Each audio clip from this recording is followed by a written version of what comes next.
लिया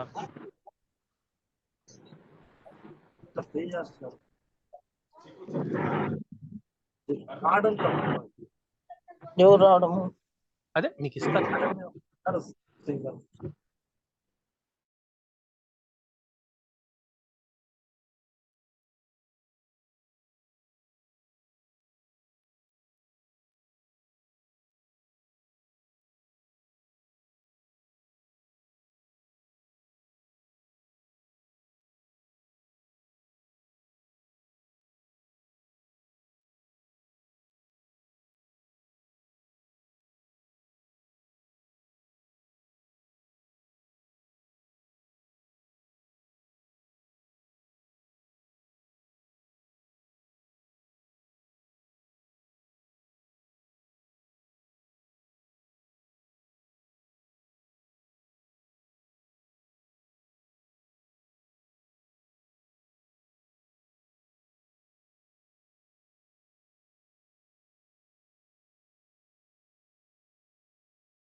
Good afternoon.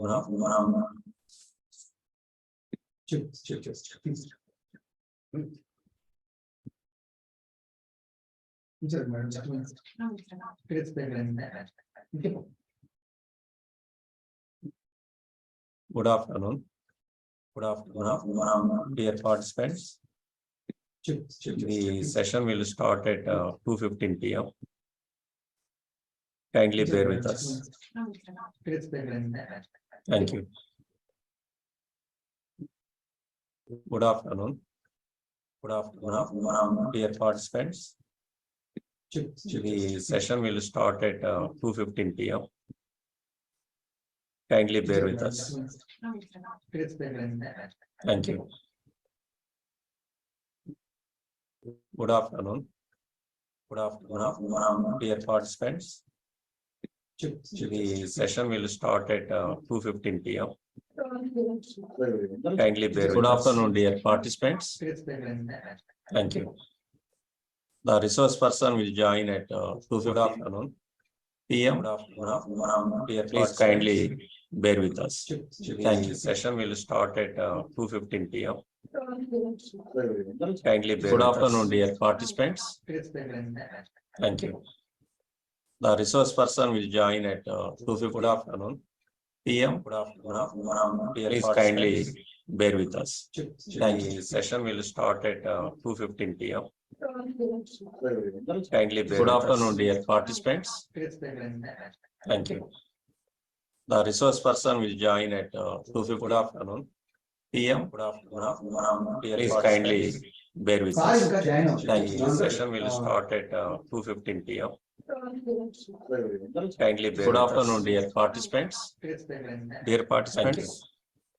The resource person will join at 2:15. The resource person will join at 2:15 p.m. Please kindly bear with us. Bear with us. Thank you. Thank you. Session will start at 2:15 p.m. Kindly bear. Good afternoon, dear participants. Dear participants. Thank you. The resource person will join at 2:15. The resource person will join at 2:15 p.m. Please kindly bear with us. Bear with us. Thank you. Thank you. Session will start at 2:15 p.m. Kindly bear. Good afternoon, dear participants. Dear participants. Thank you.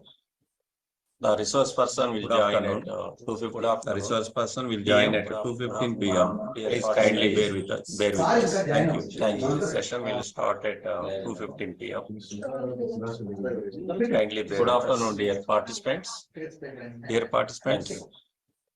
The resource person will join at 2:15. The resource person will join at 2:15 p.m. Please kindly bear with us. Bear with us. Thank you. Thank you. Session will start at 2:15 p.m. Kindly bear. Good afternoon, dear participants. Dear participants. Thank you.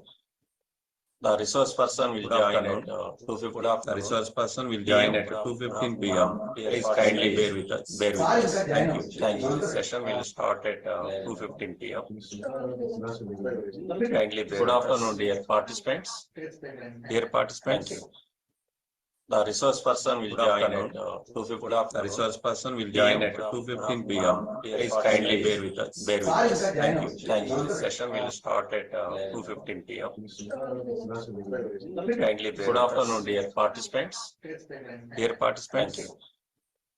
resource person will join at 2:15. The resource person will join at 2:15 p.m. Please kindly bear with us. Bear with us. Thank you. Thank you. Session will start at 2:15 p.m. Kindly bear. Good afternoon, dear participants. Dear participants. Thank you. The resource person will join at 2:15. The resource person will join at 2:15 p.m. Please kindly bear with us. Bear with us. Thank you. Thank you. Session will start at 2:15 p.m. Kindly bear. Good afternoon, dear participants. Dear participants. Thank you. The resource person will join at 2:15. The resource person will join at 2:15 p.m. Please kindly bear with us. Bear with us. Thank you. Thank you. Session will start at 2:15 p.m. Kindly bear. Good afternoon, dear participants. Dear participants. Thank you. The resource person will join at 2:15. The resource person will join at 2:15 p.m. Please kindly bear with us. Bear with us. Thank you. Thank you. Session will start at 2:15 p.m. Kindly bear. Good afternoon, dear participants. Dear participants. Thank you. The resource person will join at 2:50. The resource person will join at 2:15 p.m. Please kindly bear with us. Bear with us. Thank you. Thank you. The session will start at 2:15 p.m. Kindly good afternoon, dear participants. Dear participants. The resource person will join at 2:50. The resource person will join at 2:15 p.m. Please kindly bear with us. Bear with us. Thank you. Thank you. The session will start at 2:15 p.m. Kindly good afternoon, dear participants. Dear participants.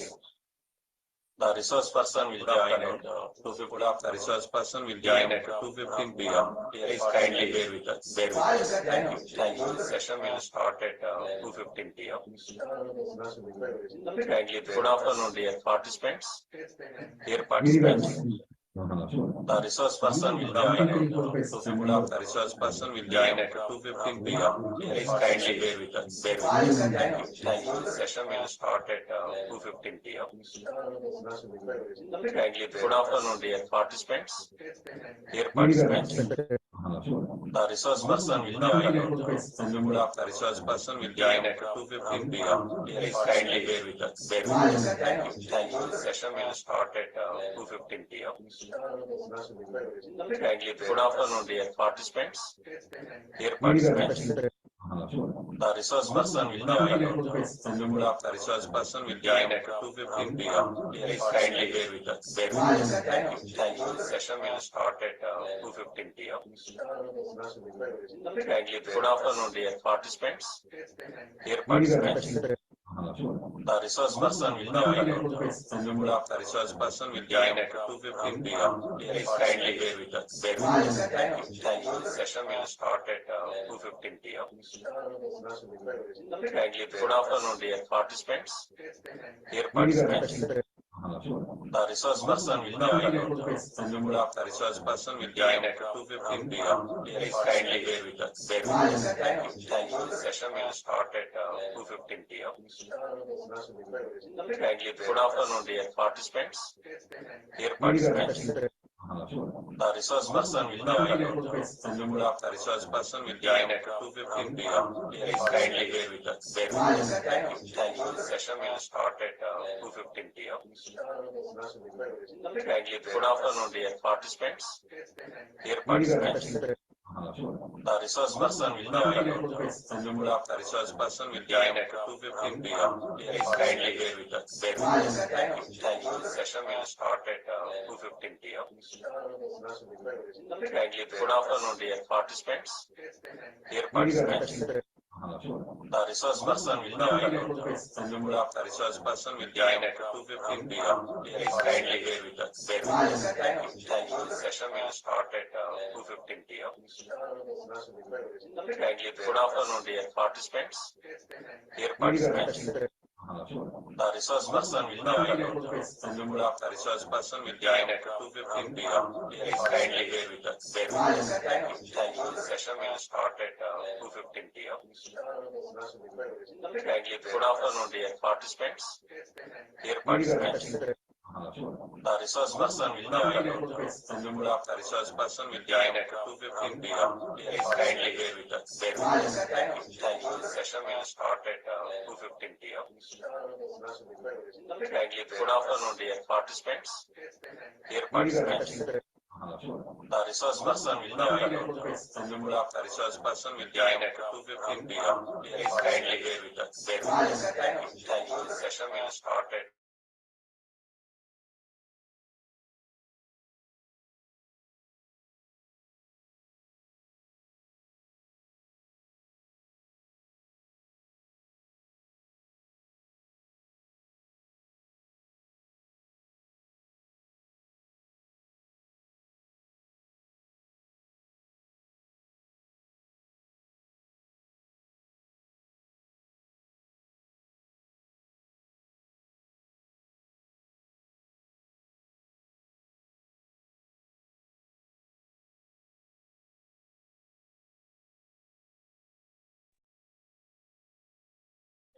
Good afternoon, all. This is Professor Suresh Kumar, Madam, Bangalore. excuse me, sir. I joined long back, 10 minutes back. Excuse me, Anyway, sir. it appears there is a Suresh sir. Suresh, Yeah. please wait. Tell me, sir. Please wait a minute, sir. Just wait. Shall I Respected. close my video? One minute, sir. One Okay. minute. Please bear with us. Sir, your voice is clear, sir. No doubt. Okay, sir. Okay. Respected participants, good afternoon, one and all. Welcome to the last session of 5-day FDP program in collaboration with Commission of College Education, AP Vijayawada. Today we have 2 resource talks followed by validity session. We're expecting Commissioner Sir, Honorable Dr. Pola Bhaskara Garu at any moment. So I request all the participants to online with us. Today's evening session have 2 resource talks. One is from Professor TV Suresh Kumar Garu, who is a Senior Director, Quality Assurance, Alliance University, Bangalore, followed by Dr. K. Vijayababu Garu, who is OSD for NAAC, Office of Commissioner of College Education, AP Vijayawada. Now I request Dr. S. Raladevi Garu and S. Hanumantrao Garu of our college to introduce Professor TV Suresh Kumar Garu.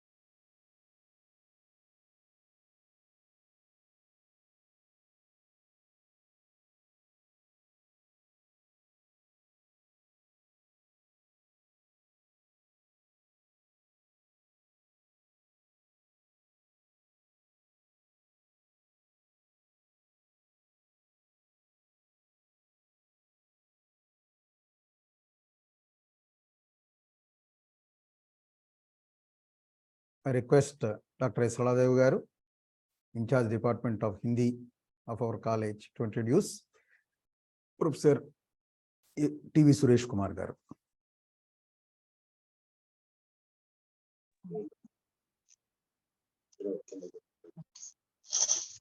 Thank you, sir. Good afternoon to everyone. Honorable Chief Guest, respected Principal, and all my fellow staff members are very fine. Good afternoon. I, Dr. A. Sarla Devi, working as Hindi lecturer in SS&N College.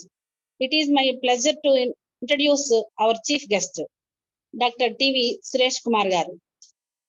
Dr. TV Suresh Kumar Garu, discerning senior academic and research professional, who is being extended a warm invitation to the oncoming 5 days faculty development program organized by SS&N College in collaboration with CCE. Dr. Kumar's profile is a testament to his season's expertise, unwavering commitment to growth, and outstanding organizational skills. With an instable trust for professional development and relentless pursuit of knowledge, Dr. TV Suresh Kumar Garu epitomized a driven and accomplished academician. His rich experience and commitment span a spectrum of areas not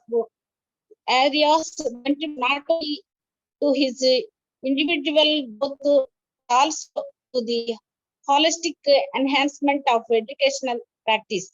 Dr. Kumar's innovative techniques and research methodologist stands as a beacon, consistently generating invited commitment and dedication among both students and fellow staff members. His committee's commitment to educational progress goes beyond the conventional, showcasing a high level of initiative and curriculum development and exploring extracurricular activities. The hallmark of his approach lies in fostering student-centered cognitive learning techniques that innovation,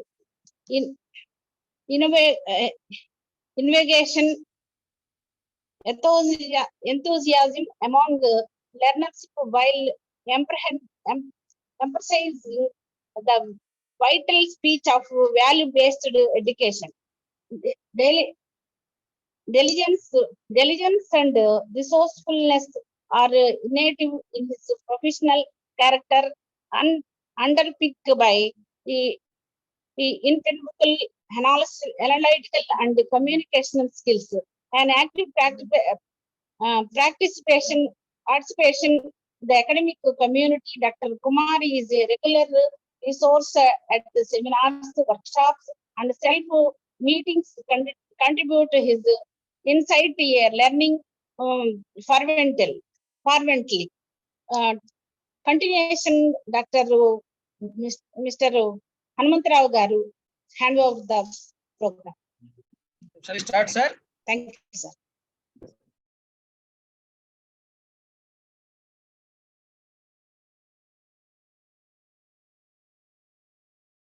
Yeah, shall I start? Dr. Kumar's vocal prowess is remarkable, characterized by clarity, attractiveness, and well-controlled delivery. Proficiency in English and Hindi, essential for effective instruction, is an integral part of his teaching toolkit. His skill set crafting calendars, orchestrating academic council meeting, and meticulously handling data aligns with his proactive involvement in various committees and statutory bodies like UGC, AICTE, COA, and MHRD. Dr. Kumar has played a pivotal role in the execution of memorandums of understanding with esteemed national and international institutions and organizations, a testament to his strategic vision and collaborative spirit. His expertise extends to subject consultation for policy documents, which adds depth to his extensive involvement and in accreditation process and academic advisory roles. Dr. Kumar's prowess is project execution is understood by his accomplishment in obtaining funds and carrying out projects in collaboration with entities such as DST, CASSA, DRDL, DRDO, and UGC, as well as consultancy ventures with renowned organizations. His contribution to scholarly literature are substantial, with a remarkable count of 127 publications in esteemed journals and conferences. Dr. Suresh Kumar's remarkable journey as a senior academician and research professional is a beacon of inspiration. His multifaceted competencies, unyielding commitment to educational advancement, and extensive contribution make him an invaluable asset to the academic community. The forthcoming FDP stands to gain immensely from his participation, and we eagerly anticipate the insight and perspectives his well-being to the program. Thank you, sir. Thank you very much.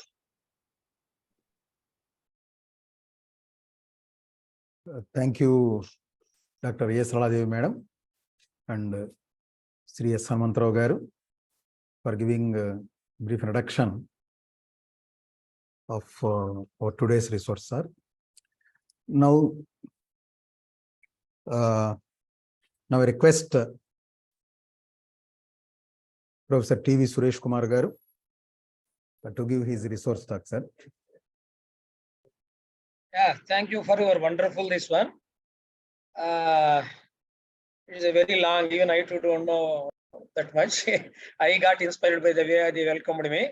Sir, anyway, coming to our audible, sir, it is clear? Yes, sir, it is clear. Audible, sir. audible. Yeah. So coming to our regular related to FDP, I was part of quite, forget about Karnataka, I am working and others, quite part of government colleges. In fact, earlier I suggested to form as a cluster because quite for some time I worked in NAC also. So I suggested to form a cluster to some government proposal. Anyway, that is different topic. Now coming back to your own title of this one, institutional effectiveness, effective assessment and accreditation in the context of NEP. Yeah, this has become a buzzword. In my earlier, I was listening to any two faculty meeting in college. They were talking about promotion, increment, teaching, or something about some novels, evening, what kind of novels or movies. Days are changed. Now any two faculty meeting, they are talking only about NIRF, NAC, and of course engineering colleges means NBA.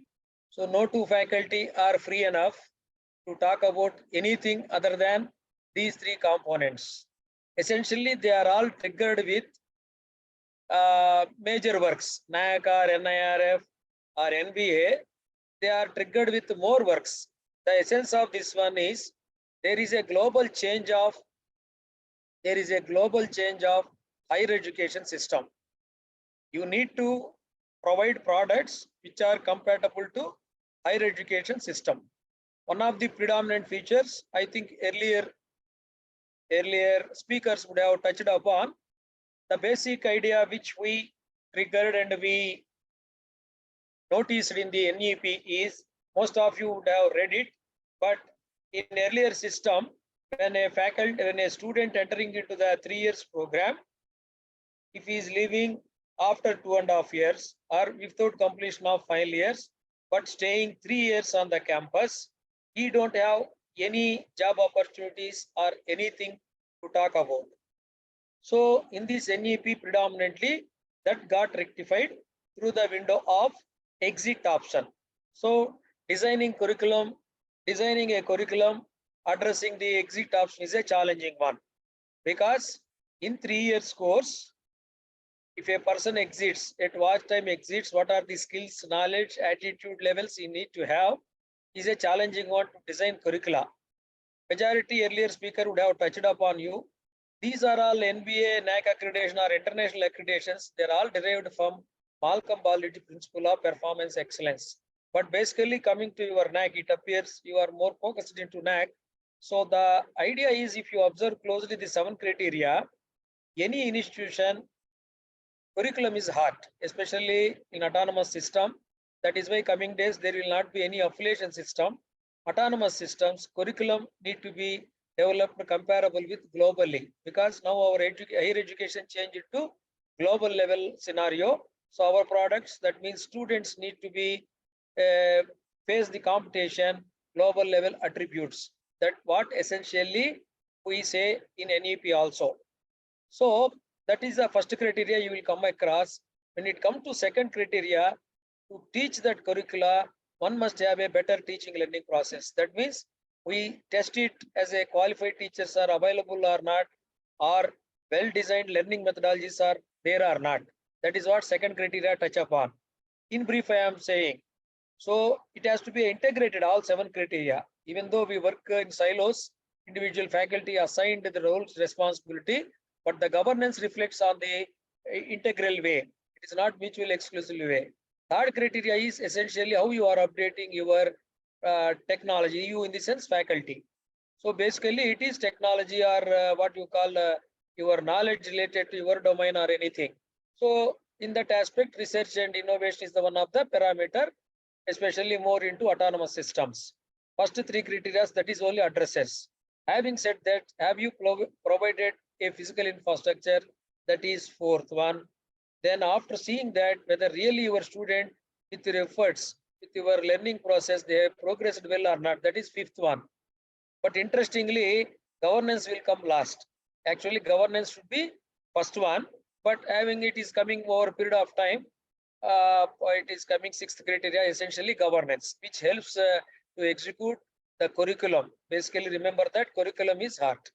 So coming back to our business, NAAC I appraised you. Hopefully earlier this one they would have given you a glimpse of it. Is it visible, sir? Slides? Yes, sir. Yes, yes. So basically, a formal, I'll tell you, whenever you want to stop, organizers can hint me because 3 o'clock we will stop. So you need to have Sir, a thorough understanding. Yeah. Sir, please continue up to 3:15, sir. Vijay Babu, sir, we are expecting by 3:15. Okay, hopefully 3:35, sir. Actually, I was in another meeting. No When you issue. told to prepone, I cut down that No up issue. to 3 o'clock. Okay, sir. Okay. Just I want to make you see, as read by several this one, I thank them, but I am not actually I am a different, not that much available to FDBs as a resource person, because our close friend Venkatnath mentioned Yes, this sir. is the college. I like this one. Anyway, look into this one. See, I will take you to my objective is, even within half an hour if I complete. Objective is ground level, I am a teacher. There are NEP is there, NAAC is there, NIRF is there. All people are coming and every day my HOD is blasting me. You do that one, you do this one. So what I have to do essentially as a teacher, whether I have to change my teaching methodology? No. Whatever teachers we are doing, we need to do, but we need to understand the global level competition and we have to drill down that scenario of global level to the question paper. That is the problem, I will tell you. That is why I kept this as policy to accreditation. Accreditation essentially requires all the criteria. Even if you see, I want a ground level, I am teaching and I am assessing through question paper. That is ground reality. What are all these buzzwords nationally or internationally coming across? So if you look into this, any doubts you can between you can ask me. Any doubts are there, you can make me. See, this is the typical education system we are facing. Correct. We enter into something, we will be graduating. We are not that much aware of the global level competition like creativity or discipline or intelligence. We don't know how to measure also. But ultimately that system is prevailing. As I mentioned earlier, 2.5 year degree completed but not got passed in final year means you don't have any job to do. That is rectified majorly in what you call in our system.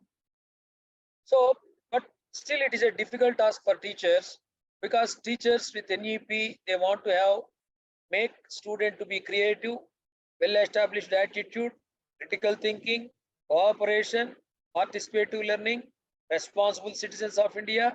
They need to learn love of learning, like lifelong learning, and they do reflect all the better qualities as a competitive professionals or graduates. But student point of view, if this fellow gives me marks, first I will go out of class. That is sufficient for him.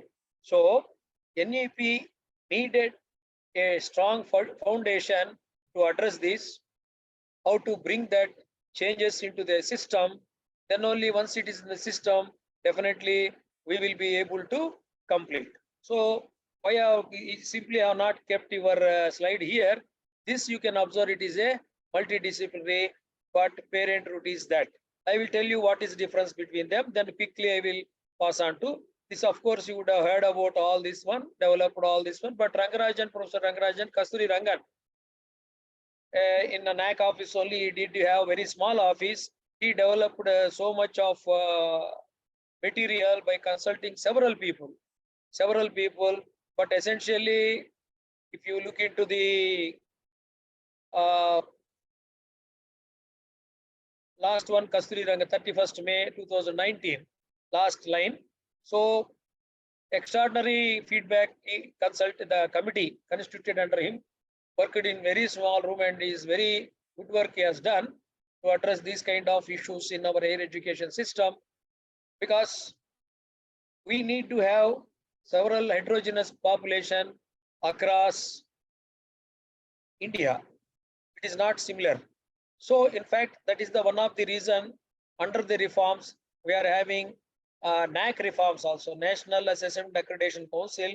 and National Board of Accreditation, all these accreditation bodies may be merged as per the policy. So that is there. But if you look into that one, there must be flexibility of the subjects. Please understand, you need to be very careful about understanding of multidisciplinary. Multidisciplinary means it is not only mixing of the subjects. It is the thing you need to address how your subject or course is addressing at least one example with reference to other domain, other discipline. That is money. Then credit transfer and academic bank of credits. Already speakers would have touched upon that. Academic bank of credits is there. If a person or student discontinues his studies, his roll number, his academic bank of credit credentials are available. How many credits he completed? After some time, he may join some other university, and you can look into that. Okay, so slowly it is become phasing out affiliation system, and independently you need to have your own curricula. So remaining all this, you may be knowing that. I don't want to spend time on that. This is part of this one as a old topic. Earlier it was 6 to 8 class, this one, and later graduation, all this one. This is the school education and functional foundation and secondary. Now come back to our original discussion point of time. Moving towards higher educational system consisting of large multidisciplinary. This is the technical definition of NEP, not mine. What at least one in or near every district with higher education across India that offers the medium of instruction in local languages. Okay, this is one of the definition they envisaged with reference to NEP. So multidisciplinary education is they are promoting. How it is possible? So I must know what is that first one, because there are hundreds of subjects are available within limited classroom hours, with limited time, limited academic year, limited semester. Is it possible to do everything? Because I have to evaluate also, because so many subjects I have to address. How it is very difficult unless we have a teamwork. So, but basically, what is that multidisciplinary? Because universities, they are defined as it is in NEP. A multidisciplinary institution of higher learning offers undergraduate postgraduate with high quality teaching, research, community engagement. Please remember, education purpose is not only teaching and research. Research is for updation of the skills of the teachers, but as a teachers and faculty, students also. But you need to address societal problems. That is community engagement. These three only will be brought up in any accreditation manual. Please understand. Accreditation means don't worry, NIRF is don't worry. These three dimensions you need to work out, then only this one. Just I want to have a look into what is meant by multidisciplinary, interdisciplinary, transdisciplinary, cross-disciplinary, monodisciplinary. So many terms are floating around and people are coming, conducting workshops. And ultimately, as a teacher, it is our responsibility to know what exactly it is, because we are only the bridge between any policies or any what you call curricula to the students. We are only the strong bridge. If we are strong bridge only, we can deliver a strong what you call authentic and global level standards to our students. We can make them as our product. So essentially, keeping that in view, I have given you some observation on monodiscipline. Means simply it is a single discipline. The programs that only pertain to single field of study. Single field of study. For example, medical, dental, similarly physiotherapy, several other. But it comes to multidisciplinary definition, I have not given, keeping you of our time. I am having a discipline A. I may take several concepts from other discipline B, C, D, E, but I am the owner of that discipline. Whoever research problem I am solving, that is my problem, my department, but I have taken concepts from other domains. That is essentially multidisciplinary. Whereas you evaluate a research problem where it is taking methodologies from A, B, C, D, E of several things, all methodologies included in one thing, that is an interdisciplinary. Here ownership problem may come. So the advantage is whoever dealing with that research topic is the owner. So this is interdisciplinary. Cross-discipline, there is an intersection point. That means the results are applicable to discipline A, discipline B, discipline C. That way it is cross-discipline. Transdisciplinary. So it crosses several, this one research topic. It goes from different domains to other domains also. That creates the transdiscipline. But however, when it comes to applying this scheme to real example, the boundary that what you are looking into above diagrams are some of 4 categories just I mentioned, but they may open for interpretation. But before starting your course or your program, either it may be BSc MPC or BA Economics, you need to define multidisciplinary in the above slides context. So in summary, NEP recognizes, identifies unique capabilities of each student. Because I told you now you will be seeing in my subsequent slides, they have derived key descriptors. The syllabus is around that key descriptors you need to design. So flexibility for learners, no hard separation of subjects, multidisciplinary. Again, you see multidisciplinary. Honor is one. That is why you would have seen in earlier talk, major, minor. That means you are defining what is the degree name. That is multidisciplinary. It is taking inputs from several other subjects. So that is what honor is multidisciplinary and holistic education. Emphasis on conceptual understanding, creativity. I have shown you in diagram also what earlier system to this system you need to have. So promoting multilingualism. This is very important. Local language. If you are writing textbooks, government is funding. If you write anything in this one, suppose mathematics, if you write in Telugu, you will be given funding from central government also. So there is a formative assessment as learning summative. There are 2 types of assessments. You would have heard earlier in several accreditation or talks. Essentially, assessment is different, evaluation is different. There is a slight difference. Evaluation will ultimate result in a grade awarding, but assessment is data collection of a performance of the student. From data collection, analysis, modification, and report generation, and assessing the evaluation also. Okay, so these are the things you need to have. In summary, NEP inclusiveness also there. That is a gross enrollment ratio. They have increased some percentage to some 50% or so, from 27%, 35% or so. The numbers are available on internet. But the idea is to promote autonomy across all institutions. Coming days we have distance education also. Anyway, we will come on to very important. What is our definition? See, NEP defines basically on learning outcomes that I told in earlier slide. No, each student learning outcome. What does it mean? The abilities student need to demonstrate after completion of a program of 3 years duration, or a student demonstrates the abilities after completion of a course. If it is a course, it is called course learning outcome. If it is program abilities, program learning outcomes. Ability means mental power or physical power of action to perform a task. That is what ability means. So, in summary, ability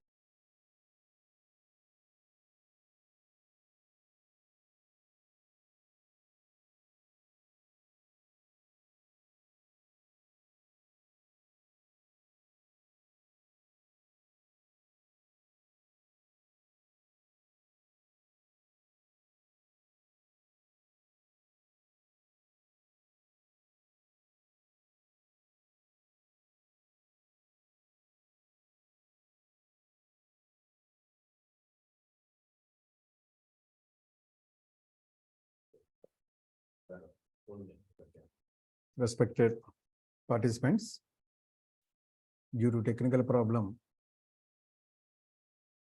at resource person, sir, there is an interruption. Please wait for a few minutes. Sir will join us within few minutes.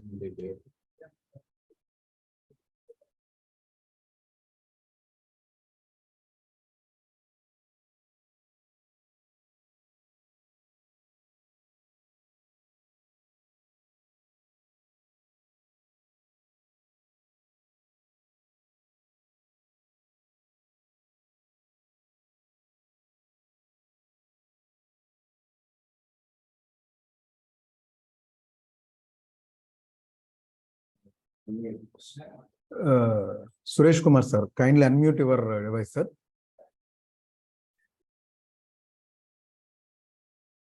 Suresh Kumar, sir. is it audible now? Yes, sir, but video is not visible, sir. You are not visible. Because video comes means internet is getting down. Okay, okay, sir. No, you are audible, sir. Slides are visible. No, sir. No. Slides. No, no, sir. No. Okay.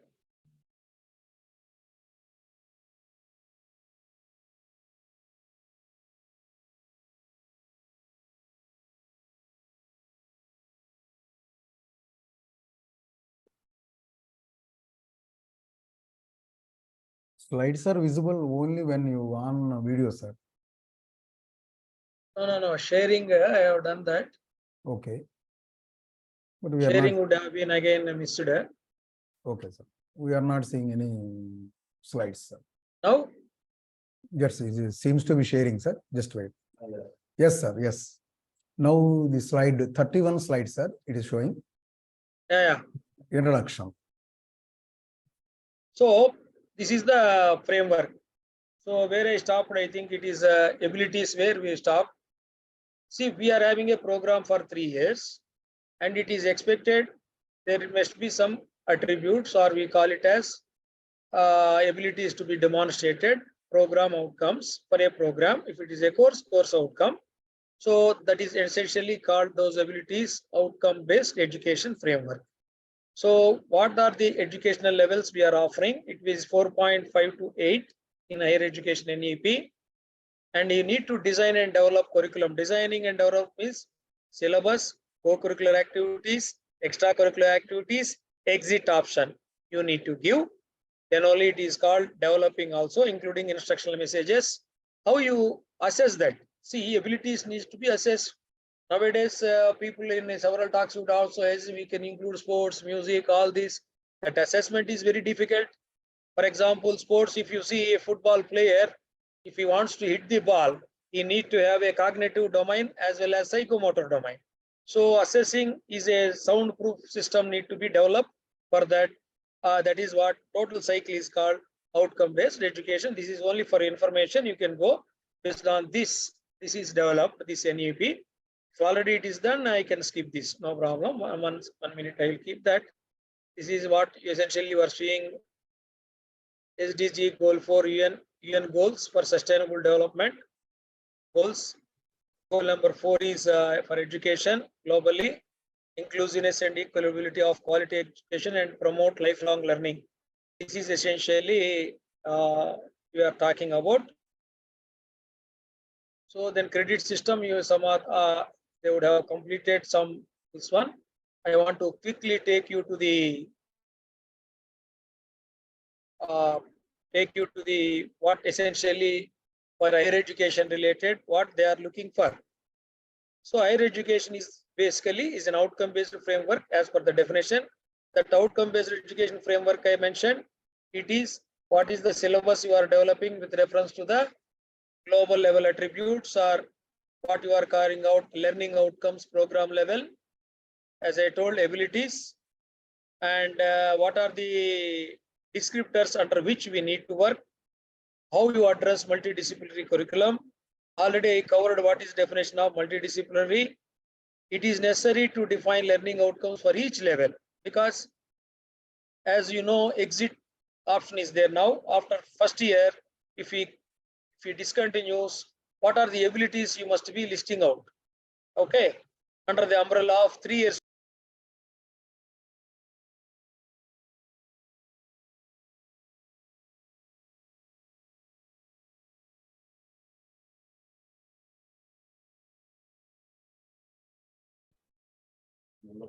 Sir, sir, another interruption, sir. We are not audible, sir. ఈ second B కదా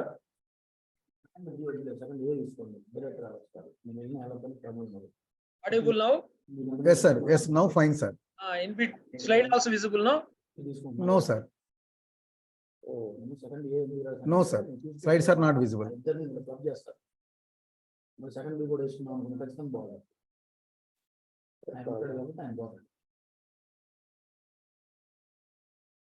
In between again it is coming to share.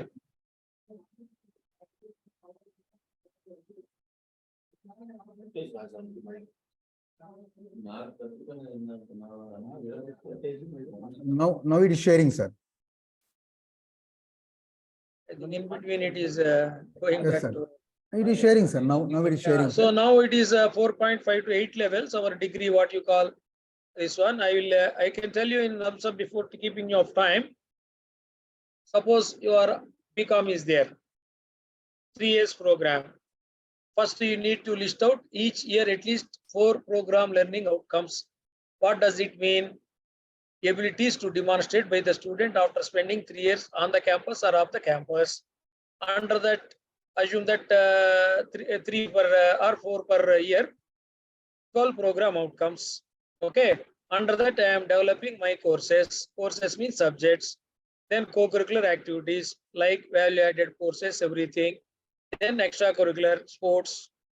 Now the point is, National Higher Education Quality Framework is a series of sequential stages, because if the BCom person first year, if he is leaving, he need to be have given a certificate of accounting and finance. Example I am talking, you can have different terminology. Similarly, second year means diploma in accounting and finance. Third year is graduated in commerce, something like that. So that if any industry wants them to employ, they can join. Subsequent stage, they can take their academic bank of credits and they can join. Okay.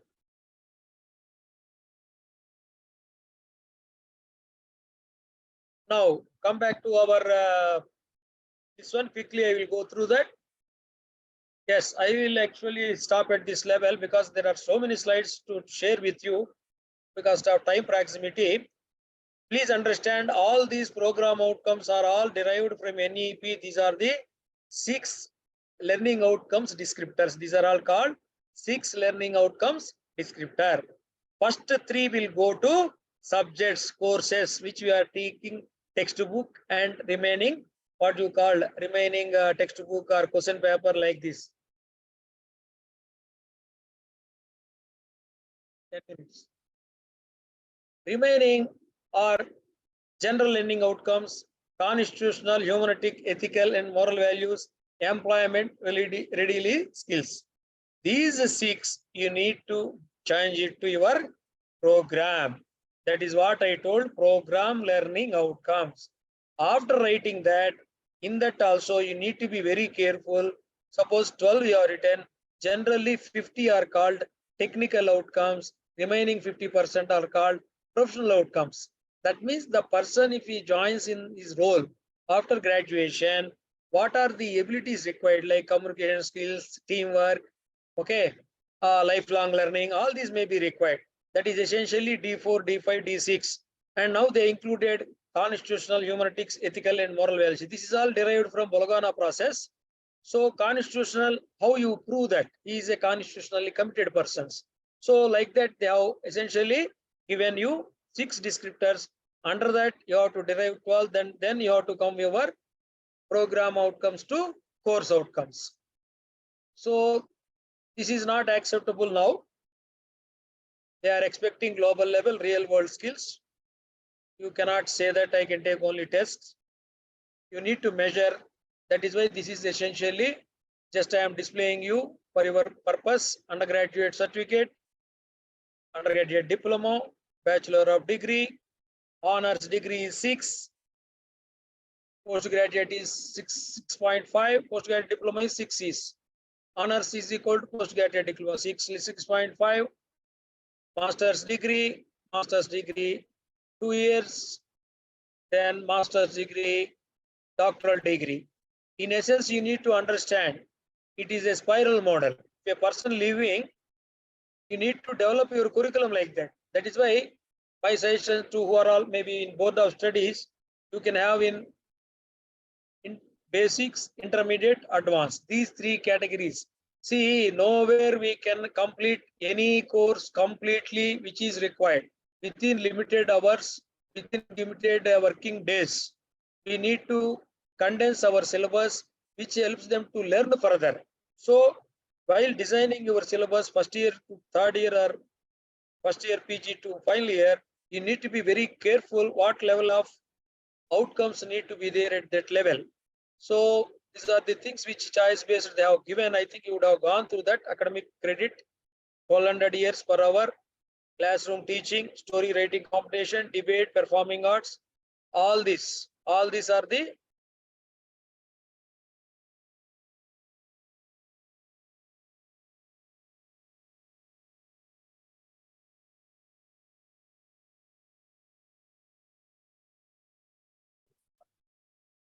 Sir, not audible, sir.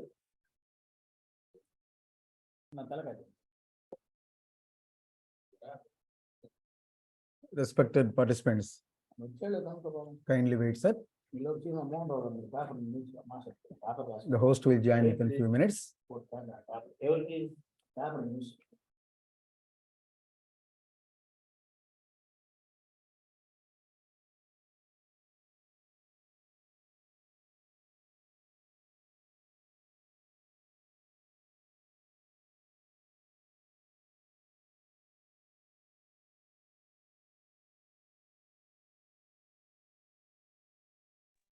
I think problem we don't know where. Okay, I opened mobile also same side. Yes, sir. Now it is audible, sir. Now it is audible. So again, I think I have to share, no?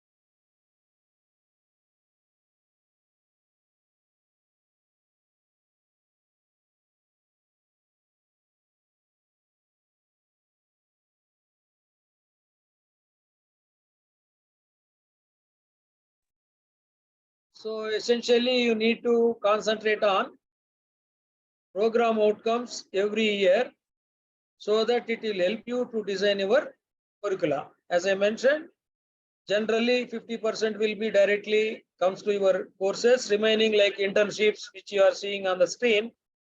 They are all the co-curricular learning activities. Once he joins in industry or any role, he need to play. So all these are the total learning hours distributed in National Credit Framework. Already some speakers would have been covered this. Any doubts you can mail me. Mail is available with organizers.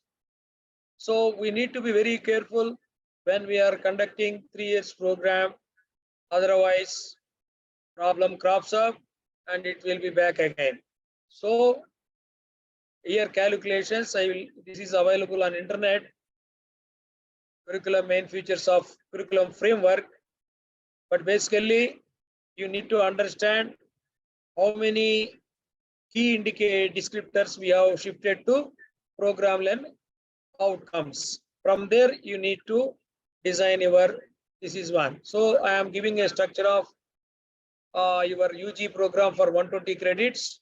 Credit is the effort exerted by the student to learn this particular activity. So how many minor, multidisciplinary, how many ability enhancement, all these left side, whatever you are seeing, they are all the part of National Credit Framework. Accordingly, you need to develop to address those key element descriptors which we discussed in earlier slide. I think it is a time for you. Time is over. Yes, sir. Shall I continue 5 more minutes? Sure, sir. Sure. Sure, sir. Please continue, sir. So I will continue. Actually, these are the terms available, but I will share you one example because limited time. I will share you one example which other context I have went to some other university actually.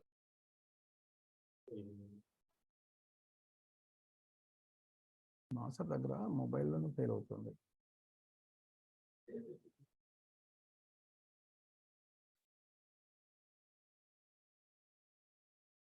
Respected participants, there is a problem from resource person. So kindly wait. Yeah. Yes, sir. The resource person has joined, sir. 1 minute I will display one thing and I will conclude my talk. This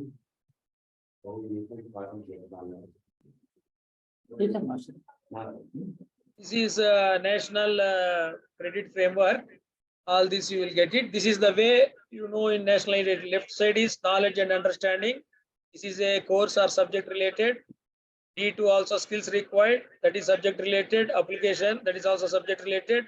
General learning outcomes are professional outcomes. When he joins, what happens? So those courses must be there. So I worked out for some liberal arts. Assume that the degree is Bachelor of Science with honors in accounting and finance. So you need to give program code and you need to have all the descriptors need to be addressed. So there may be 20 to 24 PLOs for 4 years honors degree, which is displayed on the my notes. You can see. So sample I will say you level 4.5. Sorry, it is not level 6. Sorry, level 6 only. Correct. Degree, honors degree. So these are the learning outcomes which I counted accounting and finance. That is okay. Later you can slowly see my slides and see that. These are my notes. These are the PLOs from key element descriptors you have to define. Ultimately, you have to prove your student to have these abilities for accounting and finance. Okay. You can change also. This is only I have just one. After this, what essentially you have to do now, exit option. This is what I am displaying here. Carefully see. Exit option need to be given for every degree. That is why my concluding it is certificate in accounting and finance. You need to have a separate PLOs for that 1 year. PLO 5 you see demonstrate ability to join a job ready workforce in accounting and finance. Okay, this is exit option. Entire thing it is syllabus book for you now. Okay. So with this I conclude. Sorry for any not covering in fully. I thank organizers for giving me opportunity. Thank you one and all. You can mail if any doubts are there related to NEP or NAC. Thank you one and all. Thank you, sir. Thank you very much. Now I request the participants to raise your hands if you have any query. Sir is ready to answer your queries. Else, you may ask your queries via email also. Is there any query from the participants? Please raise your hand.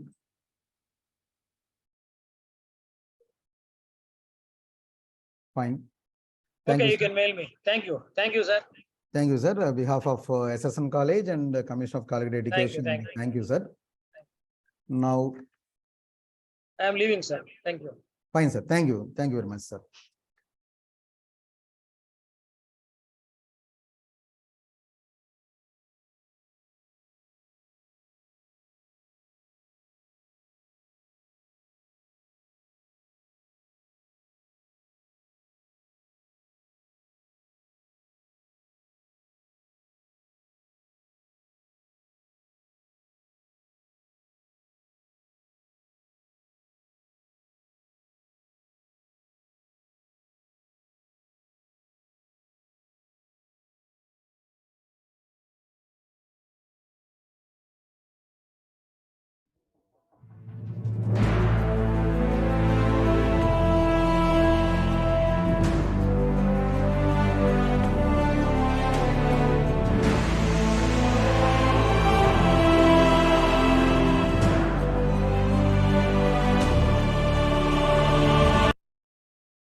Thank you,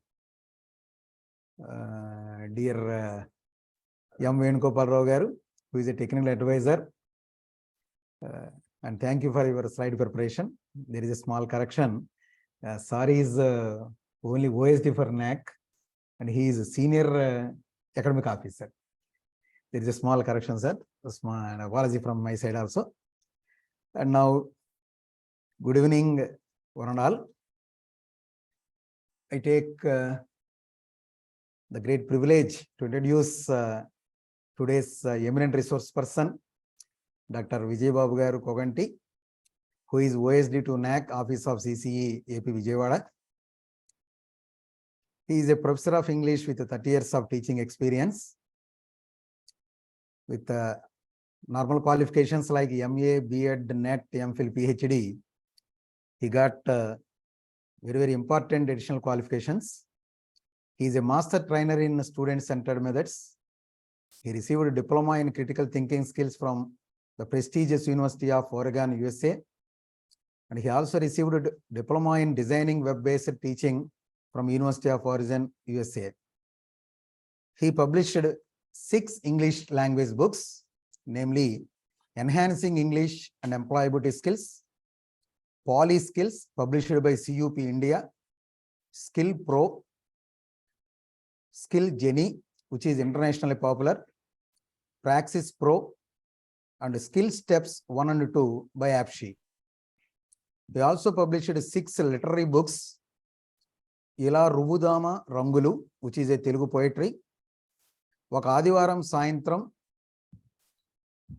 Itara Kavitalu, which is also Telugu poetry, Sleeping with the Rainbow, which was English translation from Devi Priya's poems, Padamati Ragam, which was collection of essays introducing writers from the West, The Sparrow and the Cannon, which is a English poetry, and Pineapple Jam, which is a short story. He published 35 research papers in various reputed journals.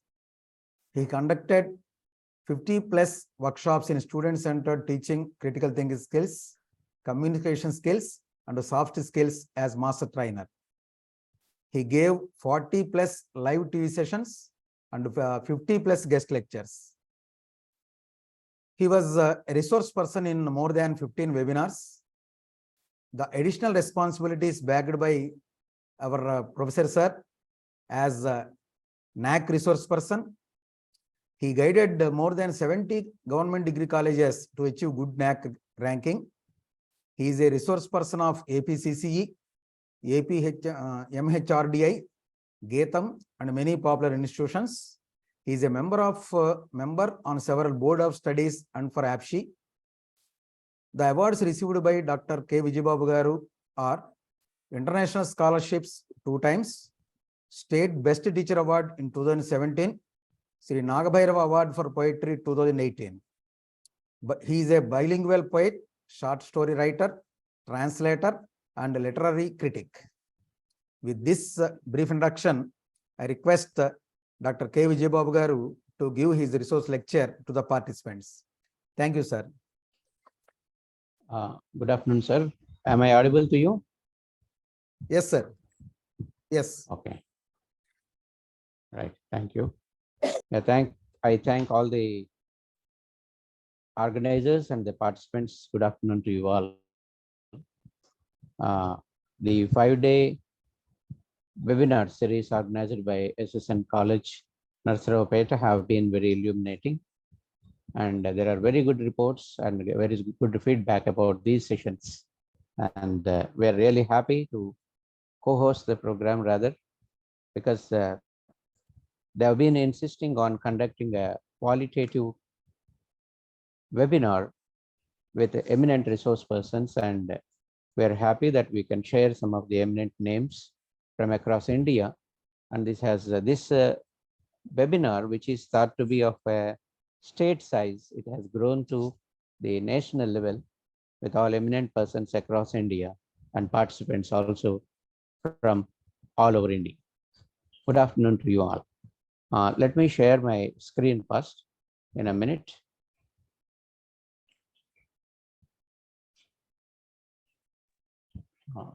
Please bear with me.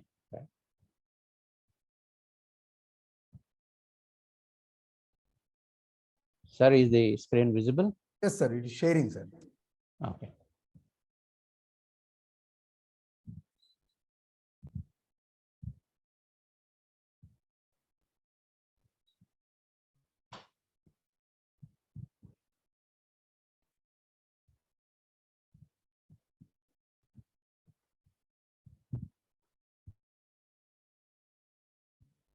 Yeah, the topic of my presentation is on designing effective policies for sustainable quality in higher education institutions. Yeah, it is getting loaded. Yes, Please sir. bear with me. It is displaying loading, sir. Now it's okay, I think. Okay, are you able to Thanks. see this now? Yes, sir. Yes. Fine, thank you. Yeah, the topic of my presentation is designing effective policies for sustainable quality in higher education institutions. For almost a week, almost 5 days, different resource persons have been focusing on the aspect of quality from NAAC and NEP viewpoints.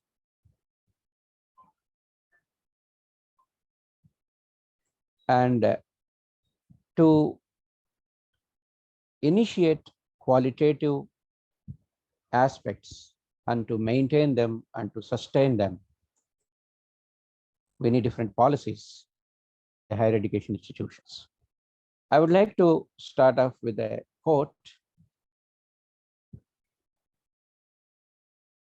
by Aristotle.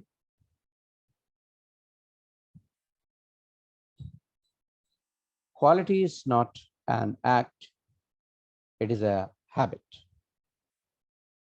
Quality is not just one-time process, and quality is always a journey.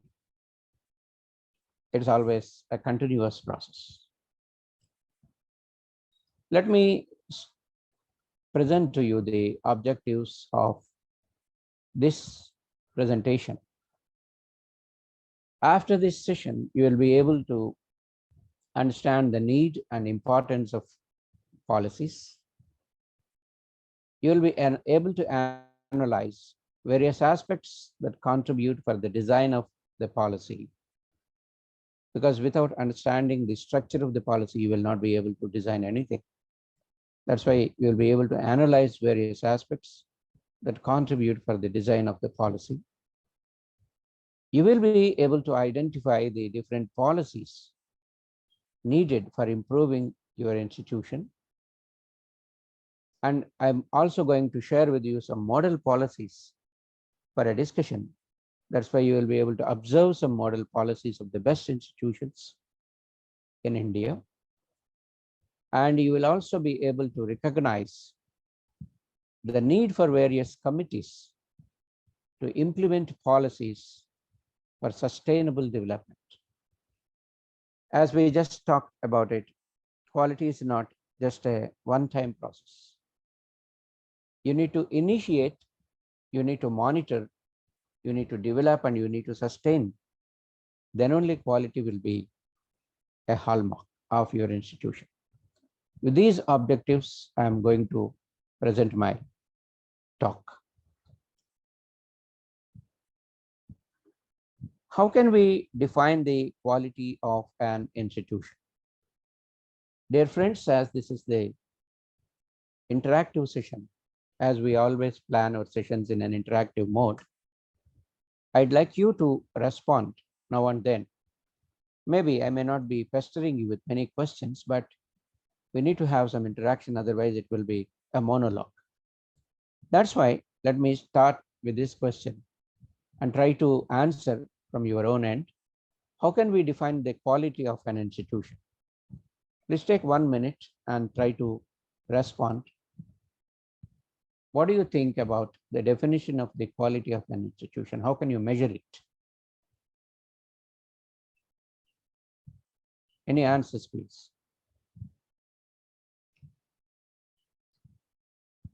How can you measure the quality of an institution? Try to respond.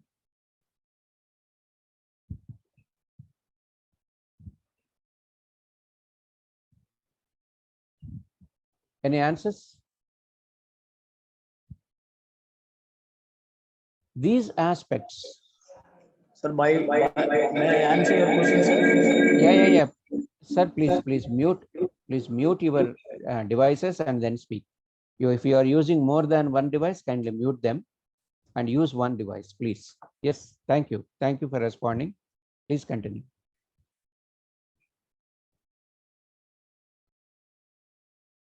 How can you define the quality of an institution?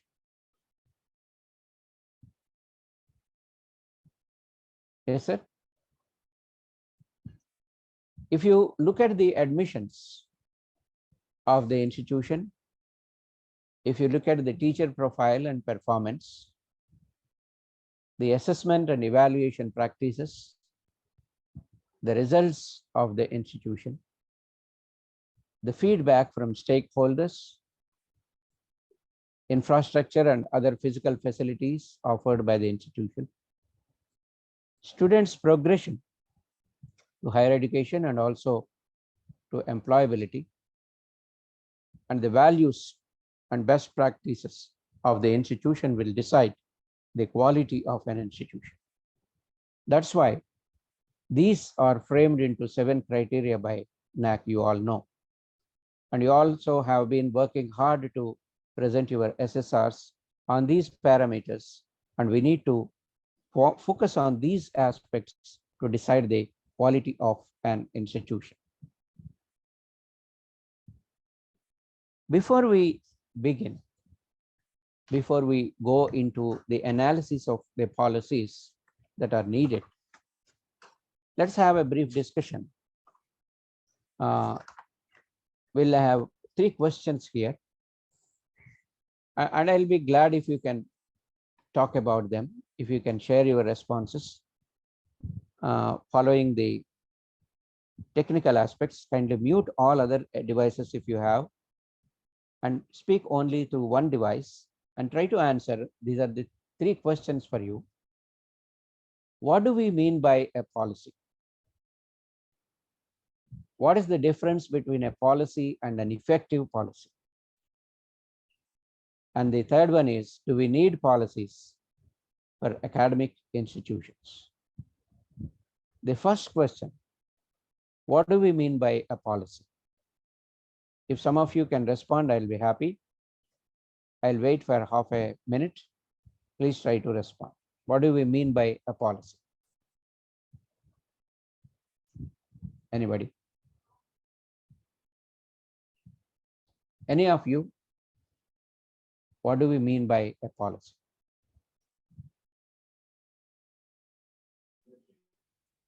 Sir, good evening, sir.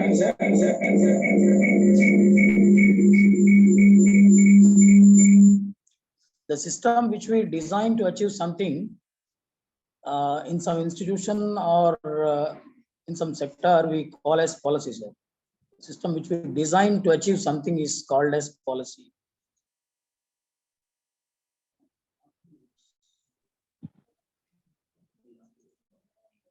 Sir, am I audible, sir? Pardon? Am I audible to you? Sir, am I audible, Yeah, sir? Dr. Vijay Babu. Yes, you are. Yes, you are. Yes, you are. Can you hear me? Yes, sir. Fine, sir. I'm able to hear you, sir. You are audible. Okay, you said the something which we design. What is that something I want? The system, sir. The system which we design to achieve something is called a policy. Something in the sense, the target which we aim at. Okay. Normally, the success, the quality, and sometimes, you know, to get the institution flourished in all aspects. Right. So, achieve this thing. You mean the document we design for quality is policy? Yes, sir. Right? Yeah. Yes. Okay, fine. Thank you. What is the difference between a policy and an effective policy? Effective policy is always something which makes us achieve the clear target at which we aim. Effective is nothing but to have the correct result, to have the result which we anticipate from the documents which we design for the flourish of the institution. Yeah, yeah. Most of Policies the are different from institutions. effective policies. Yeah, Effective yeah. means something which is. That's what I want to focus. Thank you. You see, result most of the organizations, it may be business or it may be academics, anything. Most of the institutions will design policies. If they are implemented perfectly, if the result is good, if the outcome is good, they will be effective policies. Yes. So we need to design, yeah, we need to design policies and they should be very effective. Okay, the third question is, do we need policies for academic institutions? Certainly, sir. Yeah, if it is yes, why? If it is yes, why?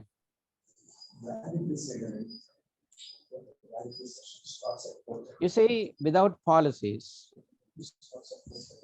we cannot run academic institutions because mere buildings are not academic institutions.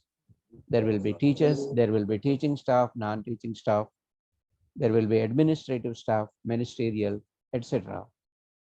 Without designing a policy, without talking about the procedures, without talking about the outcome-oriented action plans, we cannot run the academic institutions. That's why we need policies. They should be effective, and we need effective policies for academic institutions. And policies are very important, we know. Policies are important for many things. They help an institution establish operating procedures. They try to help for regulation of all major decisions, actions, and principles. They provide a framework for institutional integrity by establishing the vision, mission, and core values, which are very, very essential. They set out expectations and also accountability. Expectations from the management side, from the stakeholders side, and accountability from the working personnel, the teaching, non-teaching, etc. Effective policies will pave steps for effective functioning and communication. Once a policy is designed, it will talk about the procedures, it will talk about how the results can be attained. And they also pave the steps for communication. Why communication? Every time there will be new staff members, maybe new recruitment, there will be teachers in government institutions by transfers. So every time you need not be talking about the policies. If they are documented properly, they will communicate themselves. The staff can be advised to go through the policies, follow the rules and regulations, and work to achieve the outcomes. Don't say no training is needed. Every time we need not train them. And don't say the staff members do not read the policies and we may need another policy to make them read. Don't say that. But once the policies are designed, it will flow through generations of working personnel and the policies will get established over a period of time. If you observe age-old institutions which are still flourishing with the same kind of quality, you can understand how strong the policy system is. The policies also create an ecosystem for learning and teaching. The ecosystem in the context of the academic institutions. Every institution, every organization will have an ecosystem. In the context of the academic institution, it is teaching, it is learning, it is research, it is development, it is outcome-oriented functioning. So this ecosystem will be possible only when we have good policies and effective policies. If you observe, even in our own homes, we will have certain policies for upkeep, maintenance, discipline, mobile usage, etc. So why not good policies in academic institutions? I believe policy documentation is common sense. And without policies, you cannot run a good academic institution. Wherever we go to observe the quality of the institutions, we ask for policies. Even during the recent visits, the NAAC peer team members are also asking for the policies for various measures followed by the institutions. And in some good institutions, they are being maintained, and in some, the policies are not available. The policies are very important because they promote consistency. Why consistency? How it can be achieved? Through calendars, through scheduled steps, consistency can be achieved by the policies. The policies promote efficiency and effectiveness also. Efficiency in academics and effectiveness in administration.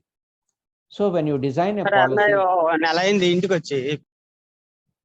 sir, can you please mute all other participants? Sure, That sir. they, Because you are asking yeah. questions, we have unmuted them, sir. yeah, We'll mute all. yeah. Because they, Sir, మీరు unmute అవ్వండి, sir. Sir, please unmute your device, sir. okay, thank you. Efficiency in the sense of academics and effectiveness from the administrative viewpoint. When you design a policy in an academic institution, it is from both the sides.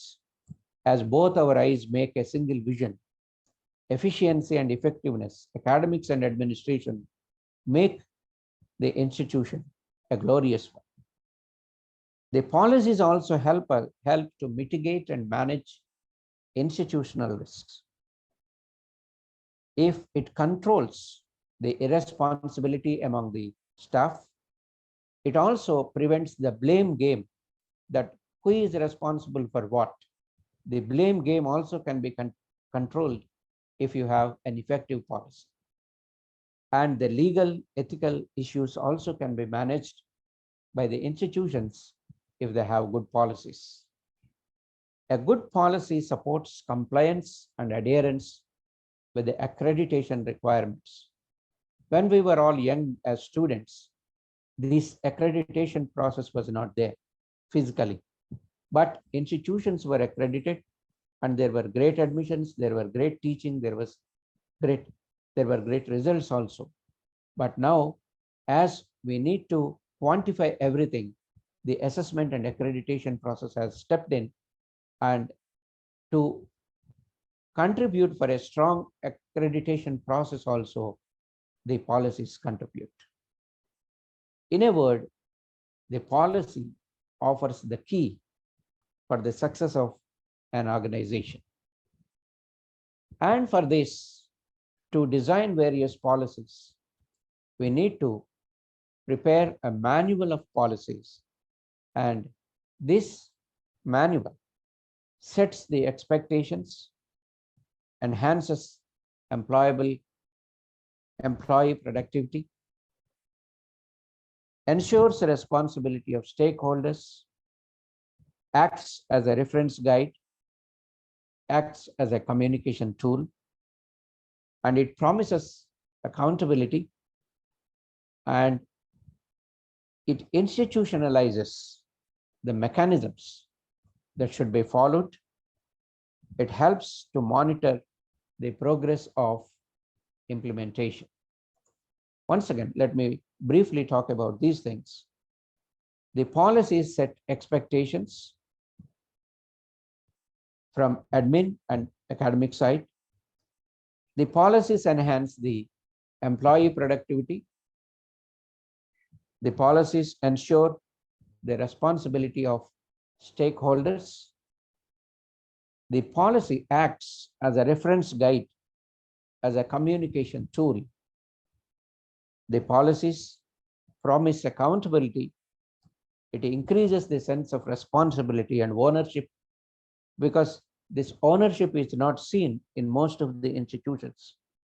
When the staff do not develop this sense of ownership, the institutions cannot flourish. And the policies institutionalize the mechanisms that should be aimed for quality. Very unfortunately, this institutionalization is not found at many places. And the policy also helps to monitor the progress of implementation. Right. Till now, I have briefly talked about the importance of policies, why do we need policies, and the importance or significance of a policy manual that should be prepared by the institutions. And before I proceed to talk about more about the design and structure of policies, let's have a very quick check. There are some questions here on the screen. Sudhir sir, you can unmute others if they want to talk. There are some questions there on the screen, maybe 4 questions, 3 true or false statements and 1 objective one. Yeah, policies need not be changed every year. Is this true or false? Policies need not be changed every year. Is this true or false? Anybody can answer. Any one of you, please.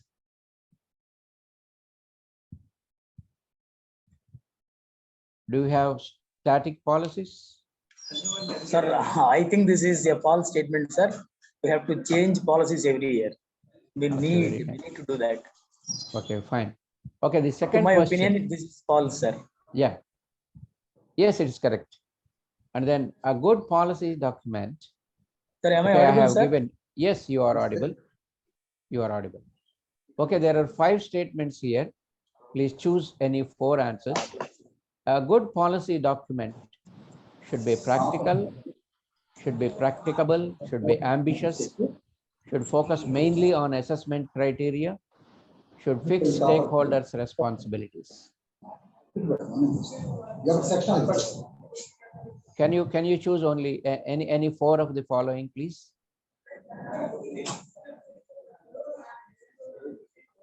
A good policy document should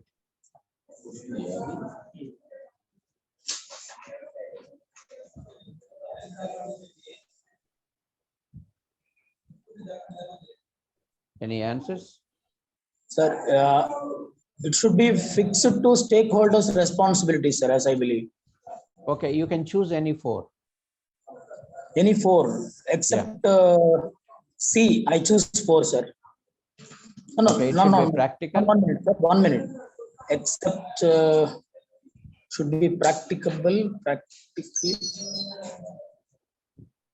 I think Guru Pratap has raised a hand. Can you answer, Guru Pratap? Mainly on assessment criteria.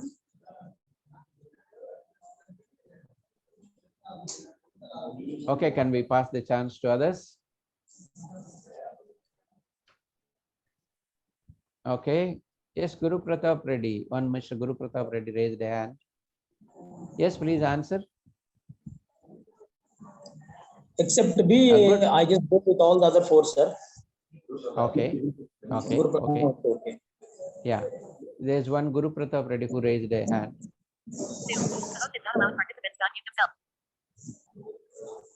A good policy document. The host is not allowing. Okay, but current view is shared. Double tap to hide toolbar. Current view is shared. Double mute my audio button 1 of 9. Hit list. The host has started broadcasting the meeting on Good evening, sir. Double tap to hide Yeah, toolbar. good evening. So I would only ambitious that point. Okay, you believe that it should be removed, right? Yes, sir.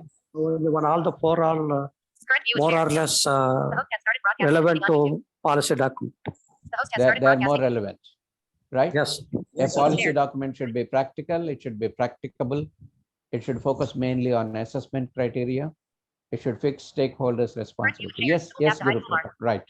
Okay, the next one, policy document should also include procedures. Current view is shared.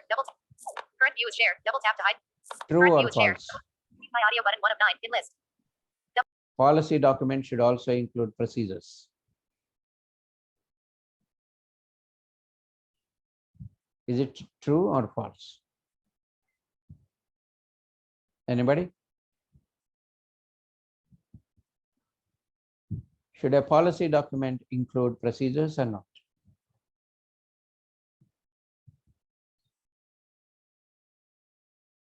Anybody? Yeah, it should include procedures, right?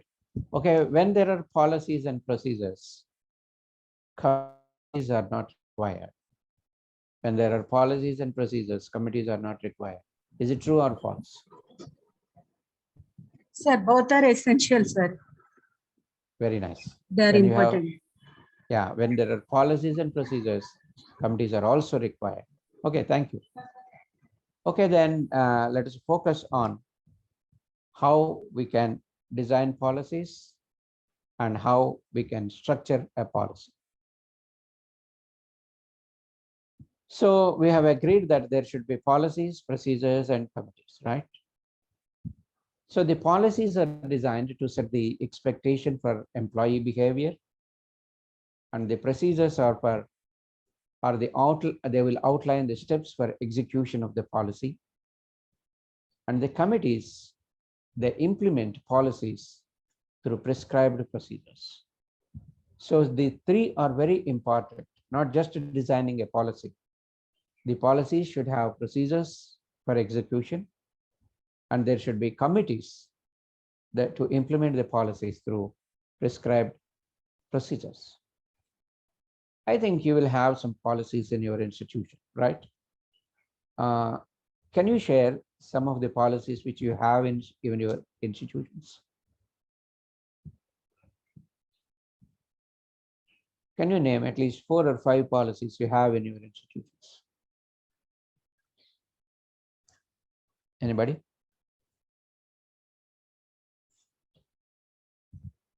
Some policies, maybe 2 or 3 at least.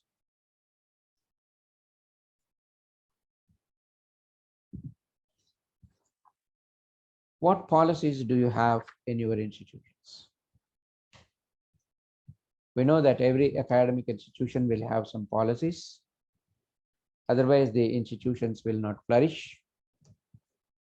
To maintain quality, we need to design some policies. And what are those some policies in your institutions?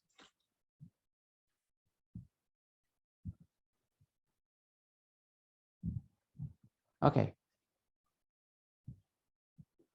Let us focus on how we can draft a policy.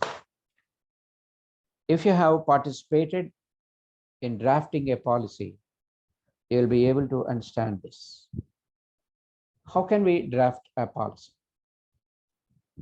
We appoint core committees. We brainstorm with the core committees. We create a list of priorities. We determine which task or policy needs detailed procedures. And then we organize the information into a logical order. We prepare the document, and then we fix the responsibilities. Without fixing the responsibilities, without detailing the procedures, the policy cannot be complete. So to design a policy, first you need to brainstorm, create a list of priorities, determine the tasks, organize the information in a logical order, and then you should be fixing the responsibilities. I'm going to discuss or showcase some model policies, and I will show you how great institutions fix their responsibilities also. And we should remember that policies and procedures are not static. They're always dynamic. With the changing trends of time, we need to change the policies and procedures. You see, till now we have the grading system with NAAC, but very soon it is going to disappear. You all know that. And we are going to have a new policy, whether the institution is graded, accredited or not.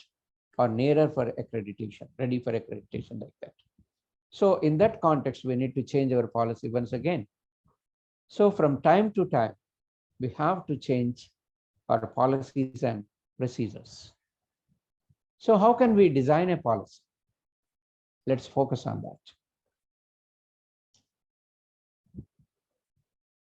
You need to, after brainstorming and fixing things, you need to fix the title for the policy. There will be different kinds of policies, we know that.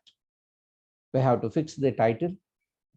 You have to write the policy statement or the description for the policy. Then you need to talk about the objectives or the purpose of the policy, why you are trying to introduce the policy, why you are going to implement the policy in your institution. And then you have to design or to talk about the scope of the policy manual and procedures, and how you are going to implement the policy at various stages, and what are the roles and responsibilities, who should be taking part in the design and implementation of the policy. And then you have to talk about the action plan, when the policy has to be implemented, how it has to be implemented. And then you have to give certain references, because when you design a policy, you will be referring to so many acts, you will be referring to so many procedures, legal and other procedures. You have to give the references there. And then you also can add a help page for contacting the right kind of persons in the institution. So these 8 or 9 steps will help you to structure the policy in a very constructive way. First, the title of the policy, then the policy statement, why you are going to introduce the policy, a kind of description or a preamble. And then you have to talk about the objectives or the purpose of the policy. Then you have to talk about the conditions in which the policy is going to be thought of and going to be implemented.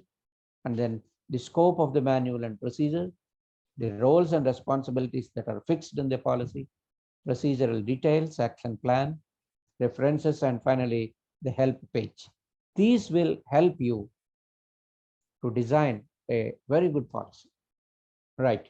Keeping the assessment and accreditation and NEP 2020 in view, what kind of policies are required by higher education institutions? Please focus on the question once again. Keeping the assessment and accreditation processes and the NEP 2020 in view, which has opened the doors for many things. The Oxfam report, if you have come across, it talks about the advantages and disadvantages of NEP 2020, and it focuses on various strengths and loopholes of the policy also. The Oxfam report is a must readable thing, please remember. And keeping all these things in view, what kind of policies are required by higher education institutions? Any answers? Any quick answers, please? 2 or 3 quick answers. What kind of policies are required by higher education institutions? Anybody, please? You can mention 2 or 3 policies that are required at least. Very important ones. Don't tell me the attendance policy, condonation policy like that, which are very important, policies that are very important for assessment and accreditation and NEP 2020. Any guesses, any presentation, any answers? Sir. Yeah. I think code of conduct Mhm. and grading policies. Okay. Um, Okay, if you can mention your name, I'll be happy so that I can know you. Sir, I am Okay. Dr. Anuradha Okay, right. from Rajahmundry Women's College. Okay, okay. Can you talk about some of the This policies? audit policies, Okay, good, good. and then most important is I think regarding academic. That is also one of the most important things. I think. What is that? What is that? Can you elaborate? Can you throw light on that? Mm, I think violation two of violation of rules and Okay, fine. I think two other participants have raised their hands. Can they talk? Thank you, Dr. Anuradha. thank you, sir. I am Anuradha. Okay, Anuradha, Doctor, thank you. Right, yeah, there are three participants that raised. Okay, current Zoom. Mute my current view is share. Double tap. Mute my audio button 1 of 9 in list. So it should focus on making higher education more student Current view centered. is share. Double tap. Okay, Share button 6. so what? How do you name the policy? Sorry, sir. Current view How is do you share. name Double tap that the high policy? toolbar. On student-centered learning, that's correct. Okay, how can we name that policy? Student centeredness in tertiary education. Okay, right. Yes, any other? Thank you. Thank you, sir. Any others? Yeah, any others? Any other policies that will help us to get through or achieve better grades or better quality?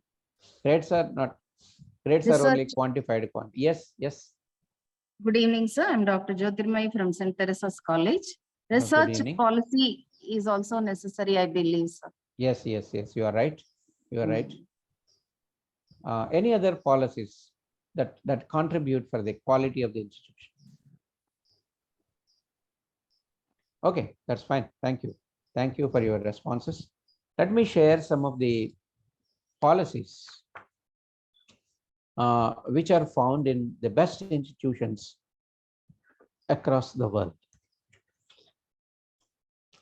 Right, and the code of conduct is very essential. We know that, right? The code of conduct policy and the policy for curricular enrichment. You see, in most of the institutions which I have visited, I do not find this policy, right? There will be academic councils in autonomous institutions, and the academic councils can also be there in affiliated institutions because they need to assess the curricular aspects and they need to fill the gaps. That's why the policy for curricular enrichment is a very important step.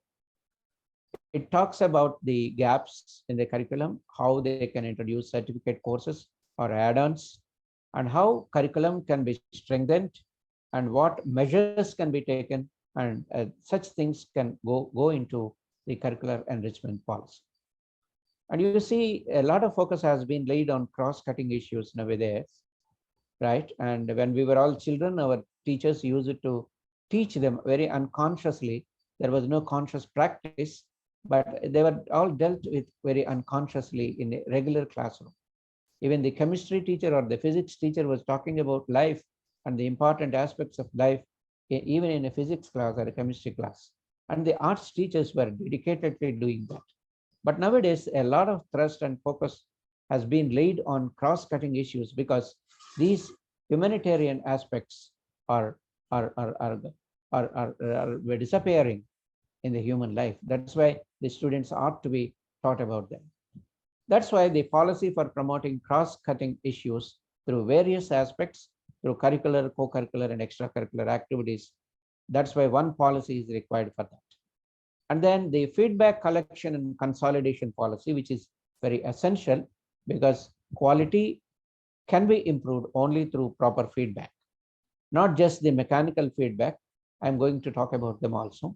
So the teacher performance assessment policy, the policy for innovative teaching methods, like student-centered methods and use of ICT in the classroom, because we're talking about blended learning, flipped learning, and then the participatory, experiential and problem-solving methods, etc.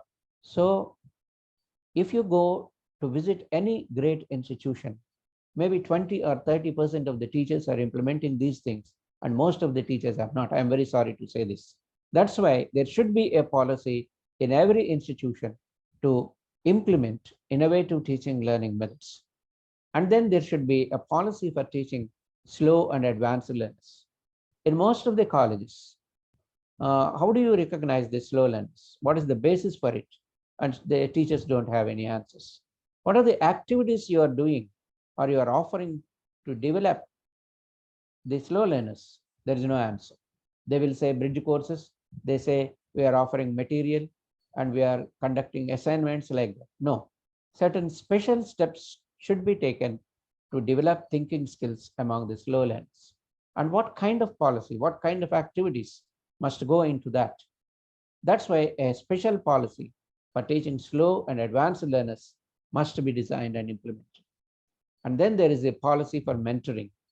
Mentoring in the real aspect, in the right perspective, is not seen in most of the colleges. When you go and ask for the mentoring report, what do they show? They will show you some document with a photograph of the student and some scribbled items there. But it doesn't talk about the physical, mental, emotional, psychological aspects that are mentored on regular basis. So it should be implemented properly. That's why the policy for mentoring is also an important aspect. And then there should be a policy for innovative ecosystem. Like every organization, the academic organization or academic institutes will have an ecosystem of their own. Ecosystem doesn't mean the planting of trees or plants or watering the plants like that. In one of the colleges, I found this answer, which is surprising and which is also, humorous and ridiculous. So ecosystem is not that. The academic ecosystem, the practices, the academic practices, the research practices, the innovative thinking practices that go into the institution, they form the ecosystem. Such policies for innovative ecosystems also should be maintained. And then as some of you have presented just now, there should be a policy for research promotion, research ethics, anti-plagiarism, etc. If you as teachers do not follow that, how can the students follow? And then there should be a consultancy policy. And very unfortunately, in most of the assessments or accreditation process, most of the institutions do not have this policy, and which needs to be developed, because most of our teachers are highly qualified. They are offering consultancy. And if you do not have a stabilized policy for consultancy, you cannot grow in terms of academics. So I'm going to share some other policies which are very essential. And the policy for assessment and evaluation. You see, when you try to assess and evaluate students, a policy is required. Continuous internal evaluation, formative and summative evaluation, how it should be done, how the question papers are to be set on the basis of Bloom's taxonomy, and how equal weightages are to be given, and how you can address the slow learner and the advanced learner, how you can promote growth in learning and thinking abilities. Such a wonderful policy is required in all the institutions, not just for autonomous colleges. For all colleges, for all institutions, this is a must and compulsory thing. And then there should be a policy for attainment of outcomes, how the COs and POs are to be mapped, and how the attainment has to be done, how the direct and indirect methods are to be followed for executing the attainment of outcomes. This is a very, very essential thing, and a policy is required for that also. And then education is not just learning within the classroom, within the four walls of the classroom. Unless you extend the mind of the learner into community, unless you take him into community, the student cannot understand the problems faced by the community, and a citizen or as a member of the society or community, he cannot find solutions for that. That's why there should be a policy for community development. It is not just academics, it is academics and industry, academics and community. All these things have to be strengthened and mapped.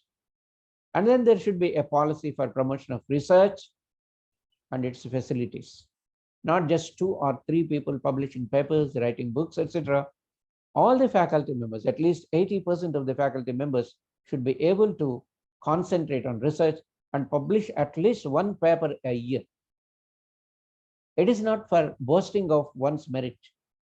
It is for promoting knowledge. It is promoting for self-awareness, where we do stand in this global world of competition. If you publish a paper, if the paper is read, if the paper is accessed, you will be able to know where you do stand. That's why to encourage research temper among the faculty, there should be a faculty policy for promotion of research, not just faculty members. If you do not promote this research temper among students, you cannot promote research. And to do that, your institution must be having proper facilities. That's why a policy is required for promotion of research and its facilities. And then the policy for development and maintenance of infrastructure. And once the infrastructure is bought, if it is not maintained properly, if it is not addressed properly, you cannot sustain the quality of the infrastructure. Without infrastructure, you cannot have a good institution also. Right? Nowadays, if the parents peep into your institution, they look for a big ambience, a good ambience, good infrastructure, and then they will admit their wards. And then there is the library development and utilization policy. Now, in most of the colleges, nowadays, most of the peer team members are asking for the utilization aspect of the library. Though there are 36,000 books in a library of a college, the footfall or the e-footfall, both are missing. If the teachers do not themselves visit the library, if they do not have the habit of visiting the library, how can the students develop it? The students naturally and automatically get motivated when they see their teachers in the library. So a policy is now required. When we were all young, when we were all students, our teachers used to motivate us with their presence in the libraries. But what is happening now? How many of the teachers are visiting the libraries to motivate their own students? Even if the accession register, issue register, these registers are also not showing the names of the teachers in the books, in the records. This is quite unfortunate. So the library development and utilization policy is a very important thing. And then the student facilities and support activities policy. This is also important because the students are the main stakeholders for us. And then there should be a policy for career guidance and placements. Without that, you cannot show the progress of the institution nowadays, right? And then there should be policy for alumni engagement in the development of the institution. How the alumni has to be engaged to develop the institution. You see, when I visit some colleges, there will be only 1 or 2 meetings with the alumni in a year. How sad it is. The alumni should be engaged properly, and there should be periodical meetings, 4 or 5 periodical meetings to take their feedback on curriculum, infrastructure, facilities, and also to make them contribute for the development of the institution. That's why a policy is required. You see, the financial management and resource mobilization is a very tough task nowadays. So unless we have a policy for that, we cannot improve this aspect. And then the most important one, not that the others are not important, they're all equally important, but the quality assurance policy. This has to be designed very specifically, very specially, keeping the vision, mission, core values, and objectives of the institution. And then your SWOT analysis will help you to decide the future quality. That's why you need to design this policy in a very effective and in a very planned way. And then the strategy development and deployment policy. You need to consult all the stakeholders. You need to make a SWOT analysis. You need to identify your strengths, and for the next period, of 5 years or 3 years, whatever it may be, you should be able to develop strategies and deploy them effectively.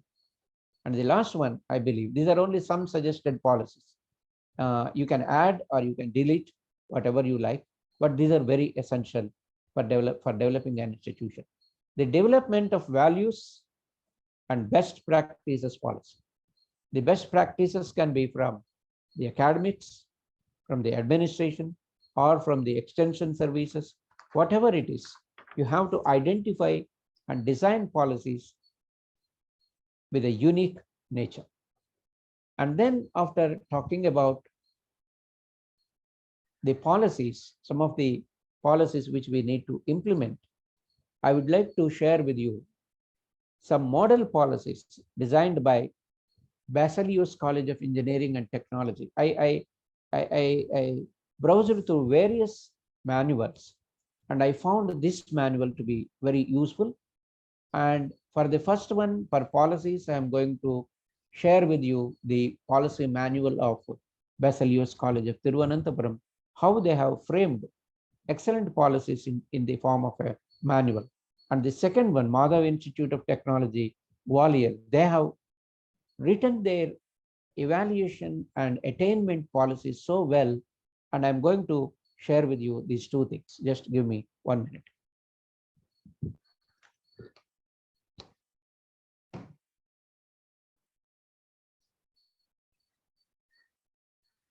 Just a minute.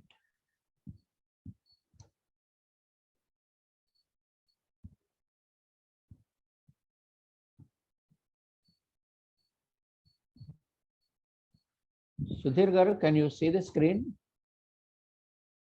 It is. Is it visible? Yes, sir. Yes, yes. Okay. Mark Basilos Autonomous College of Yeah, Engineering. yeah. It is visible, sir. Okay, fine. This college has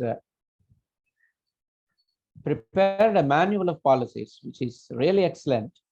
And I think each college, each of us, all of our colleges must be focusing on such aspects. The policy documents manual.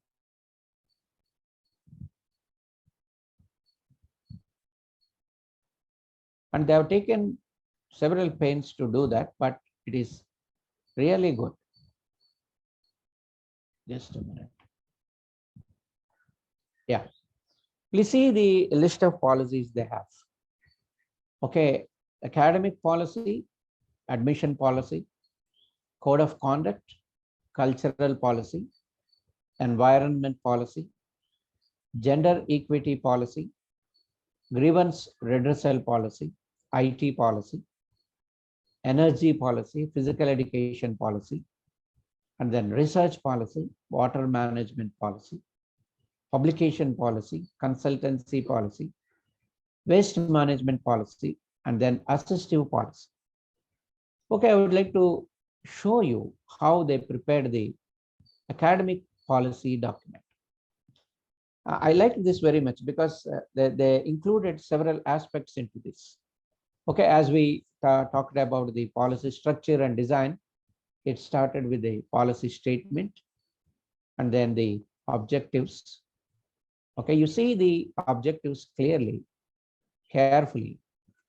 They talked about academic accountability, which is very important, and then how the quality of technical education must be ensured, right? And how to prescribe courses, syllabi, and how to prepare the course materials, delivery of course contents, assessment to enable quality, continuous improvement through quality assurance. Just a minute, please. It has jumped out.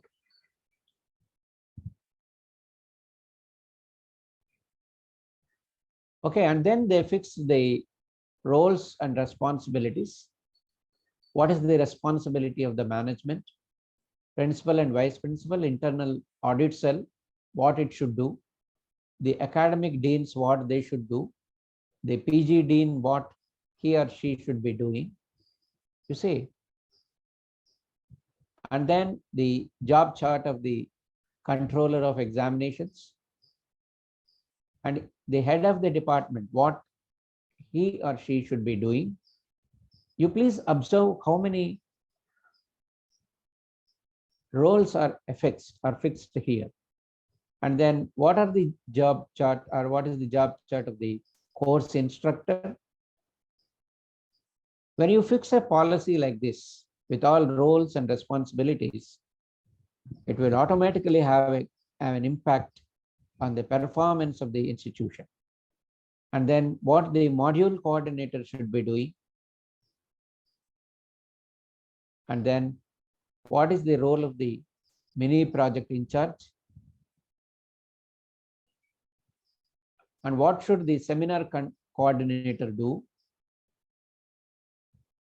And then the action plan.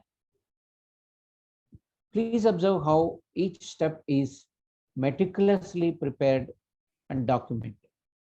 Subject allotment and the preparation of academic calendar, the lecture plan and course information sheet, how it should be prepared by the faculty, and then the attainment of COs, course material and content delivery process, and how the seminar coordinator and the project coordinator should ensure quality, how assignments and tutorials are to be conducted, and result has to be published at regular intervals, and then internal examinations, publishing of the assessment marks. You see, conduct of a class committee and course committee to address the issues related to the course, mapping of assignments, tutorials, skill development workshops, and then academic monitoring and student support.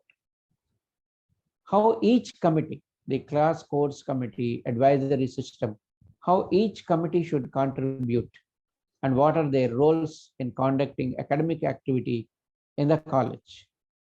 And then various other committees like student welfare committee, grievance redressal committee, disciplinary action committee for the student support. And then how academic auditing has to be done. And then the TLC center, teaching learning center, what it has to do. All these aspects are brought into the academic policy. Such meticulous observation and preparation, a lot of brainstorm and fixing of responsibilities, they will help you to develop the quality in the institution. And I'll share with you the OBE manual that was prepared by the Madhav Institute of Technology, the step-by-step manual. You see, I think you can see the screen, right?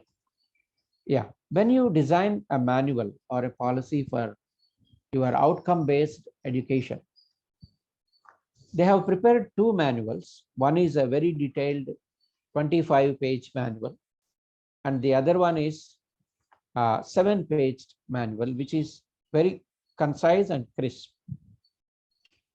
And then they talk about how you can write the course outcomes for each course, right? And then, sorry, just a minute. How you can write course outcomes, and then how you can map the course COs and POs. And please observe this table. Please watch this table. You can also download and examine it in your groups. The process for mapping the values of COs and POs. What are the skills they are going to focus on? And then the POs and the Bloom's taxonomy action verbs of the program outcomes. And then the Bloom's levels, how they can be, at which level they are, level L3, L2 or L1. And then the COs at Bloom's level, and theory courses level 1 and level 4, like that. If you go through this document, you can understand. And they will also give you the thumb rule for assigning the mapping value. If L1 action verbs of a CO correlates with any of the PO, then assign mapping strength as 1. We will also be doing this. We will also do this mapping. But this kind of presentation, this kind of documentation is very important when you try to design a policy. It needs a lot of observation, a lot of patience, and many rounds of thinking when you finalize it. We were 7 to 12, they focus on the transferable skills, right? And then you see very interesting thing. They give you a graphic representation of their assessment of course outcomes. how the direct assessment and indirect assessment for 80-20, and how continuous assessment and the SEM exam are taken into consideration for 80% of weightage, the course and survey, course and seminar, 1 minute paper writing, which they talk in their BOS or in their action plan, how all these three contribute for the 20% weightage. So then they talk about the assessment process for CO attainment, the direct and indirect methods. The direct method is for tests, direct assessment, assignments, experiments, quiz, etc. And the indirect assessment method for the 20 marks about the feedback, course and survey, etc. And they very minutely and in a very detailed way that they talk about the attainment of COs and POs. And kindly have a look at it. It is Madhav Institute of Technology and Science, Gwalior. A very detailed policy they have prepared. And then they talk about the levels of attainments, how they have to be recorded and how they have to be attained. And then overall attainment of COs. And finally, course-wise, they will show you. You see, this kind of mapping, this kind of graphic representation should be done by the examination sections in autonomous colleges. The COE has to, along with the academic council, academic coordinator and other members, the wing has to work it out and display this graphic representation, which clearly gives a guideline for any kind of assessor. For all the staff, this will be a guiding factor, and they can know how the CO-PO mapping is done for attainment. And kindly go through this document once, because it will help you to learn about many things. So thus I focused on two things. First one is,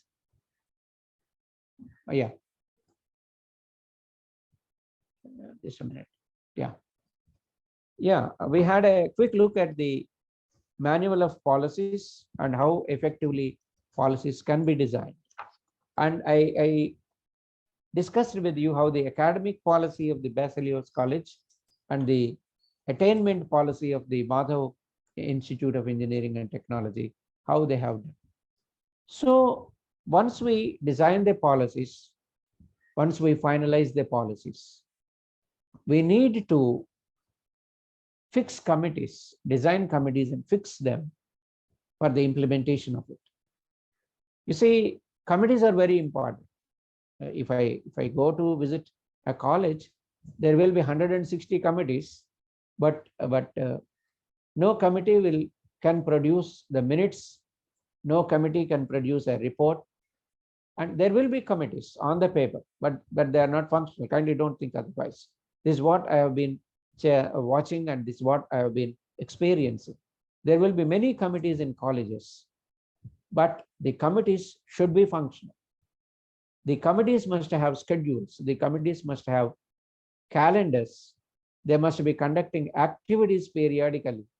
They must be recording. They must be observing, and they must be reporting to the core committees where the policies are going on well and where they are not going well. And there should be a revision with the help of committees. So if the committees are really functional, literally functional, a college will definitely grow. You know, the committees are like the wheels of a train. And without the wheels, the train cannot move. Though there is power and there is everything, the committees are very important for the functioning of an institution. That's why the committees must be carefully planned and they must be carefully functional. And we know there are many committees in your institution. I know you will talk about several committees, but there may be 60, 70 committees, but the committees should be functional. The committees must prepare calendars for the academic year. And after preparing calendar for the academic year, they should conduct activities as per the calendar. And the calendar must go, each of the committee's calendar must go into the institutional development plan. And when the committees are functional, when they are conducting activities, when they are reporting properly, when they are observing the gaps in the functioning of the policies, the institution will definitely prosper. Okay, I would like to share some committees which I feel very important, right? Along with the regular committees you have, you can also think about the academic council and curricular needs analysis committee. This is very essential, and I don't find this committee in most of the colleges. And then designing and implementation of certificate courses committee. What courses are required, what add-ons are required, and where we can get the certification, the SWAYAM, MOOCs, etc. And then they should be able to identify the courses and implement them. They make a suggestion to the principal or the management, and thus they can be implemented. And then the outcome attainment committee. It is not the academic coordinator or some other coordinator that should be doing. There should be a separate committee with all the in charges, right? And they should be talking about the outcome attainment process.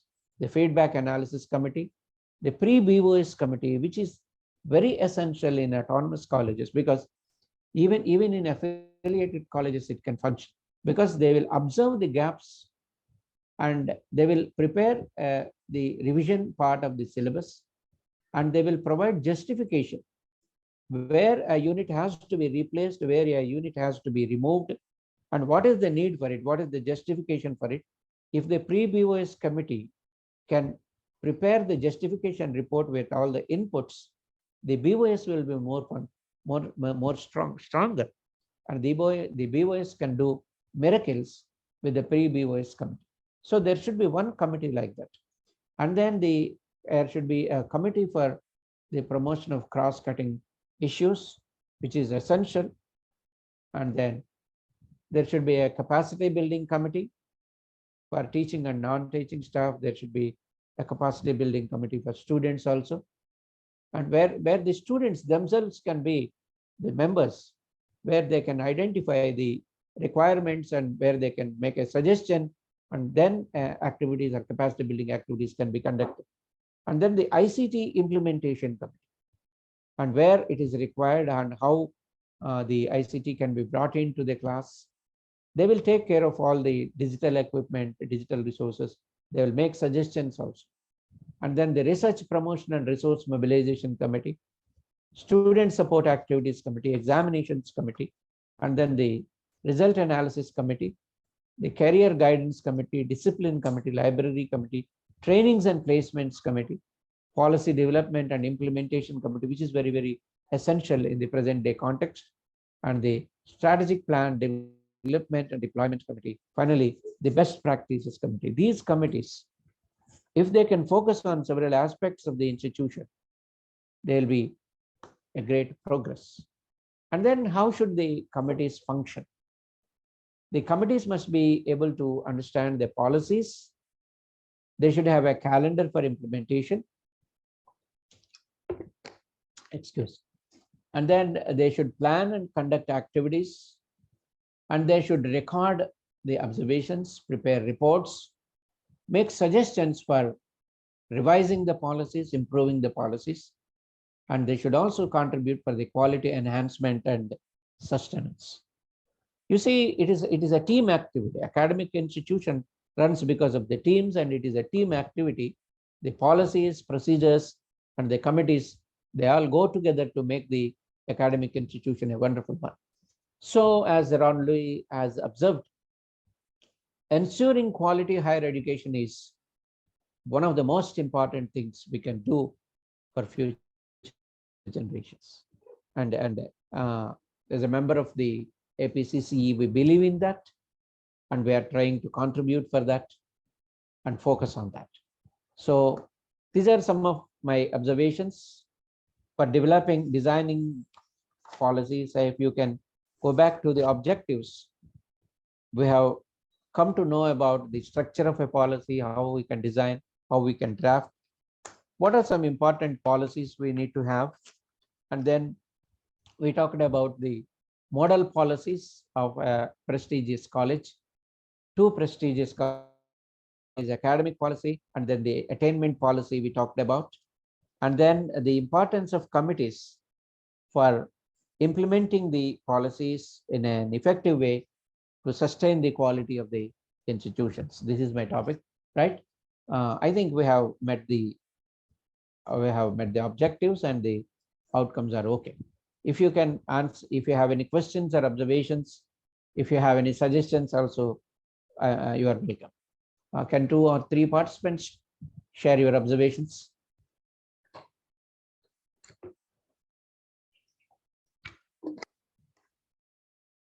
Thank you. Spotlight Seva. Yes, Aniruddha has raised a hand. Yes, sir. Yes, sir. Anuradha, right. Sir, we have unmuted Anuradha, madam. Okay. Yes, madam, please.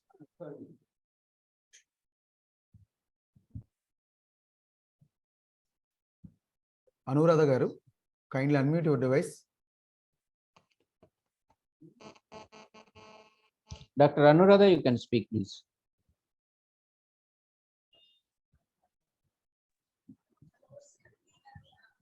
Thank you so much, sir. We have done some work for this documentation. Now with your lecture, with your message, I have understood many important things. I hope I wish to improve my documentation. Shall I follow or shall I incorporate some of the points which you have told just now in our documentation, sir? Yeah, please. Regarding policies, some of the policies we have already written and completed. Some new policies I have seen. So I wish to incorporate all those things. Right, That's sir? fine, madam. That's fine. Thank you. Thank you. Thank you so much. Right. Thank you. Yes, sir.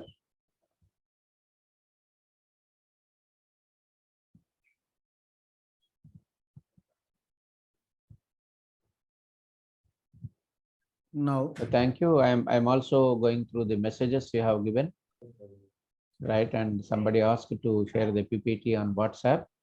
You see, you just make a note. I think you have made notes, right? And then just a minute, I'm just going through. Dr. Sudhir, can you read out the messages? sure, I'm trying, sir. I'm trying with this one. Okay. Sir, is there any other person to raise your hand, sir? SCF4, Andhra One Pradesh second. State Associate. Good evening. Yeah. Good evening, Yes. sir. It's actually excellent, sir, and it's thought-provoking. So the policy documents need to be prepared. They are well spoken, and we'll definitely follow these things, sir. Thank you. Thank you very much, sir, for the excellent presentation. Thank you. Some Mani Macharla and Satish Kumar and Satyalata, all are presenting that the session is quite good and excellent. Okay, thank you for your feedback. 2 participants raised their hands.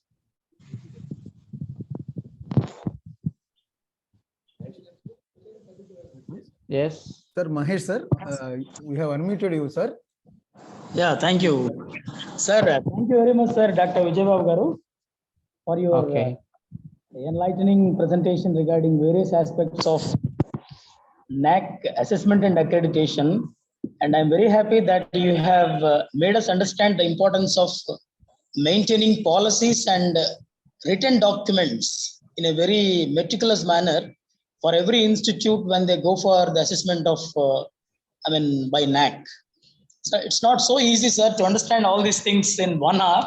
So once again, I request you to share your presentation online. If it is available for us to go through all the slides, once again, it will be very happy for us to understand many things. And the universities which you have quoted in your presentation are very nice, sir. 2 higher educational institutions, which are very new for us. And sir, shall we observe various things of those institutions online, sir? Yeah, why not? Why not? You can visit their websites and you can do. We need to make a lot of comparative study, to identify the best ones. And thank you so much, sir, that you are the continuous inspiration and encouragement for us. Without your inspiration, let me tell you, sir, this program wouldn't have been a grand success like this. And to maintain very good resource persons during all these 5 days, you have extended a very good cooperation for us. And it is with your inspiration only, I tell you, sir, that we have made this program a very grand success. Thank you for being with us in all aspects. Thank you very much, sir.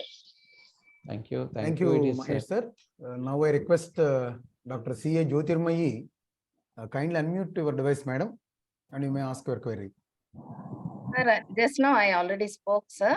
Okay, Yeah, madam. Thank you for the Fine, given fine. opportunity. Okay, Thank madam. Thank you. And now I request Dr. Sanaj MS. Dr. Sanaj MS.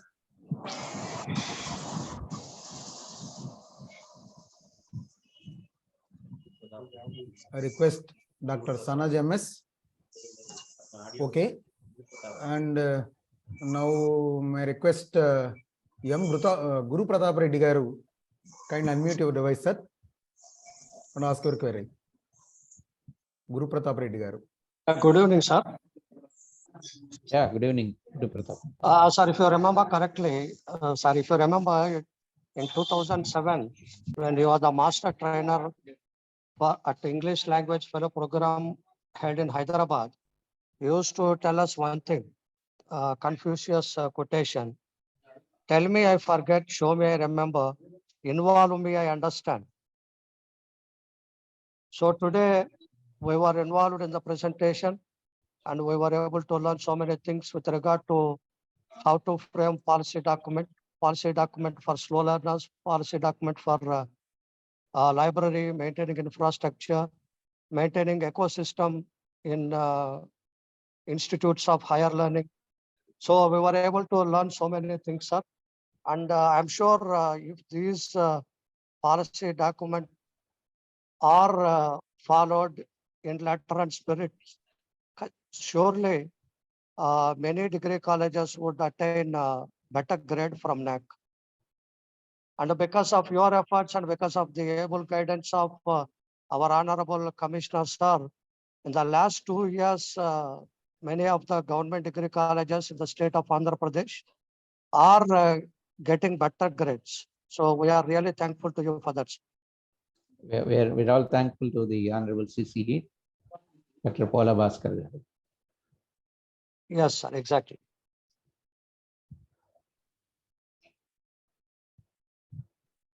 Thank you, Guru Pratap Reddy garu. Is there any participants to ask your query? You may raise your hand, sir, or you may put your message in chat box.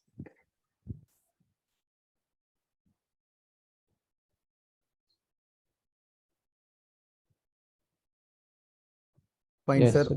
Dr. Sudhir, we can wind up, I think. No, sir. Actually, the program will continue our validity session, sir. Okay. Okay. On behalf of our SS&N college, I thank K. Vijaybabu garu for this session. And now validity session will start within a few minutes, sir. Kindly bear with us.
Respected participants, I request a few of our participants to give feedback on this 5-day FDP. You may please raise your hand.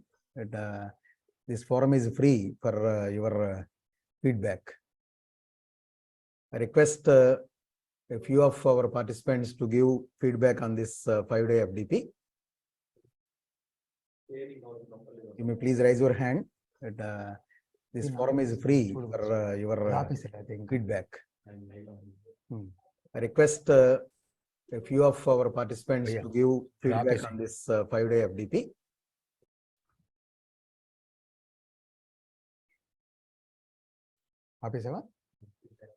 Okay. Now anybody from any of our participants may give their feedback, sir.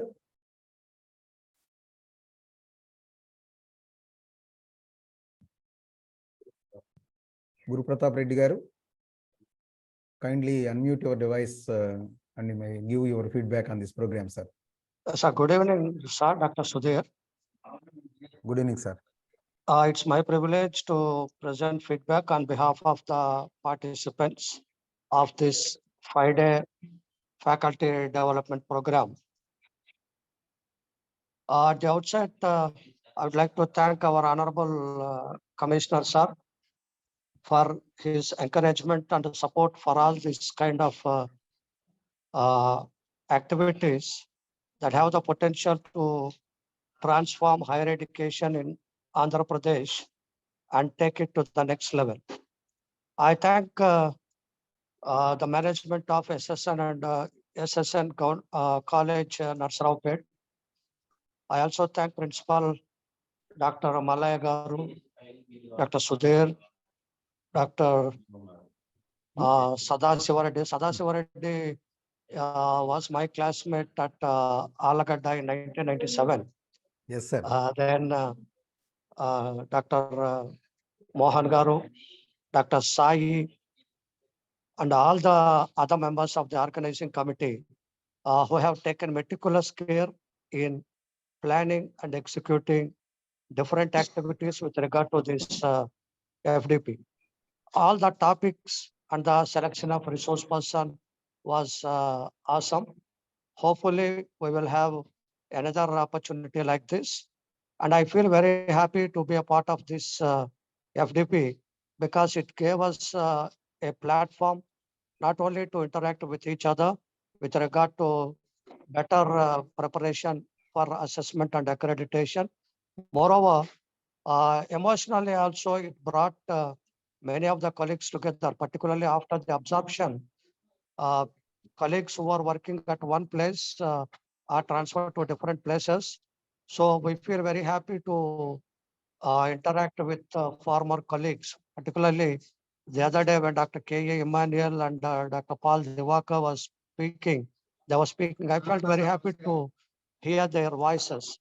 So there are many other things to be presented here, but due to shortage of time, I conclude my feedback. Anyway, it was a very excellent and useful FDP. Thank you so much for making me a part of this faculty development program. Thank you, Guru Pratap Reddy garu. Thank you. Because of your valuable feedback. Thank you, sir. Thank you very much. And is there any participant who want to give feedback? That's fine. Thank you, my dear respected participants. Now the validatory session starts. A beautiful evening and a beautiful conclusion from our esteemed resource person, Dr. K. Vijayababu garu remarks. I welcome Dr. K. Vijayababu garu as the chief guest of this validatory session, sir. I request our IKC coordinator, my good friend, Dr. P. Srinivas Sai Garu to introduce the chief guest. Sai Garu, kindly unmute your device, sir. Sudhir Garu, am I audible, sir? Yes, yes, sir. Yes, you are audible. May I start? Yes, sir. Yes, yes, sir. You are audible. A warm good evening to the galaxy of intellectuals, faculty members, and all the participants from all over India. I am very glad to share my happiness with all the participants on the wonderful success of this great 5-day webinar in collaboration with the Commissionerate of Collegiate Education, Andhra Pradesh. Nearly 450 members all over India participated in this 5-day FDP. All this was materialized because of the great support given by Dr. K. Vijay Babu, OSD for NAAC, CCE. He is the person who stood with us from the starting of this idea. At the outset, let me share my pleasure with you that it is with the effective suggestions of Dr. Vijay Babu, most of the colleges, all we heard, most of the colleges were accredited with A and A+ grade in these 3 months, 2-3 months. The whole credit goes to him. It is an honor to be graced by the presence of such an accomplished personality, Dr. Vijay Babu, OSD for NAAC, Commissionerate of Collegiate Education, Andhra Pradesh, for accepting as the chief guest of the valedictory session. Thank you, sir. Thank you for your beautiful.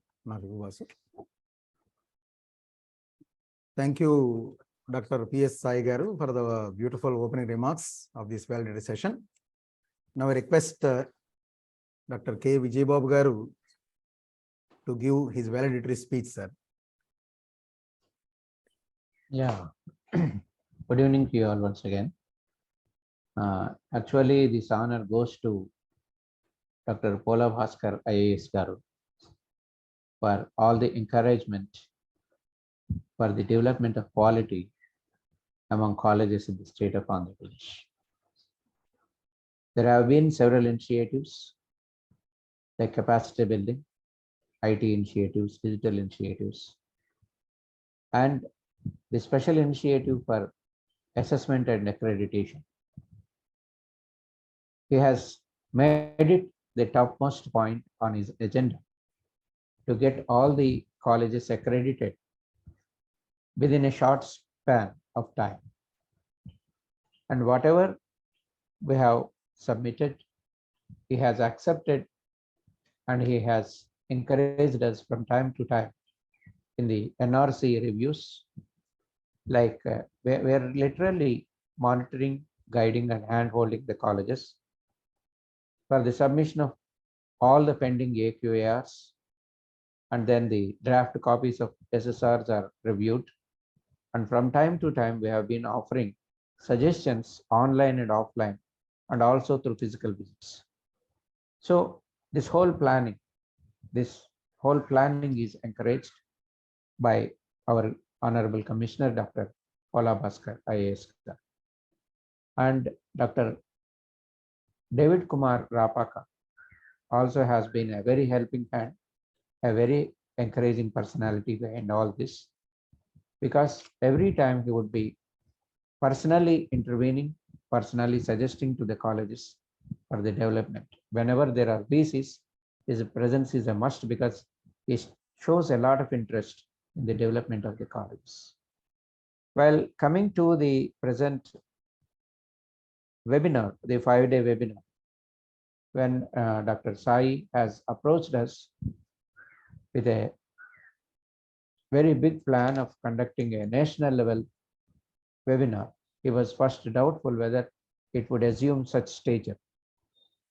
That's why he was asking me for suggesting the names of resource persons, and then I could quickly recall all my senior teachers, senior colleagues, and my contemporary colleagues, and several other renowned persons I have met during my meetings across India.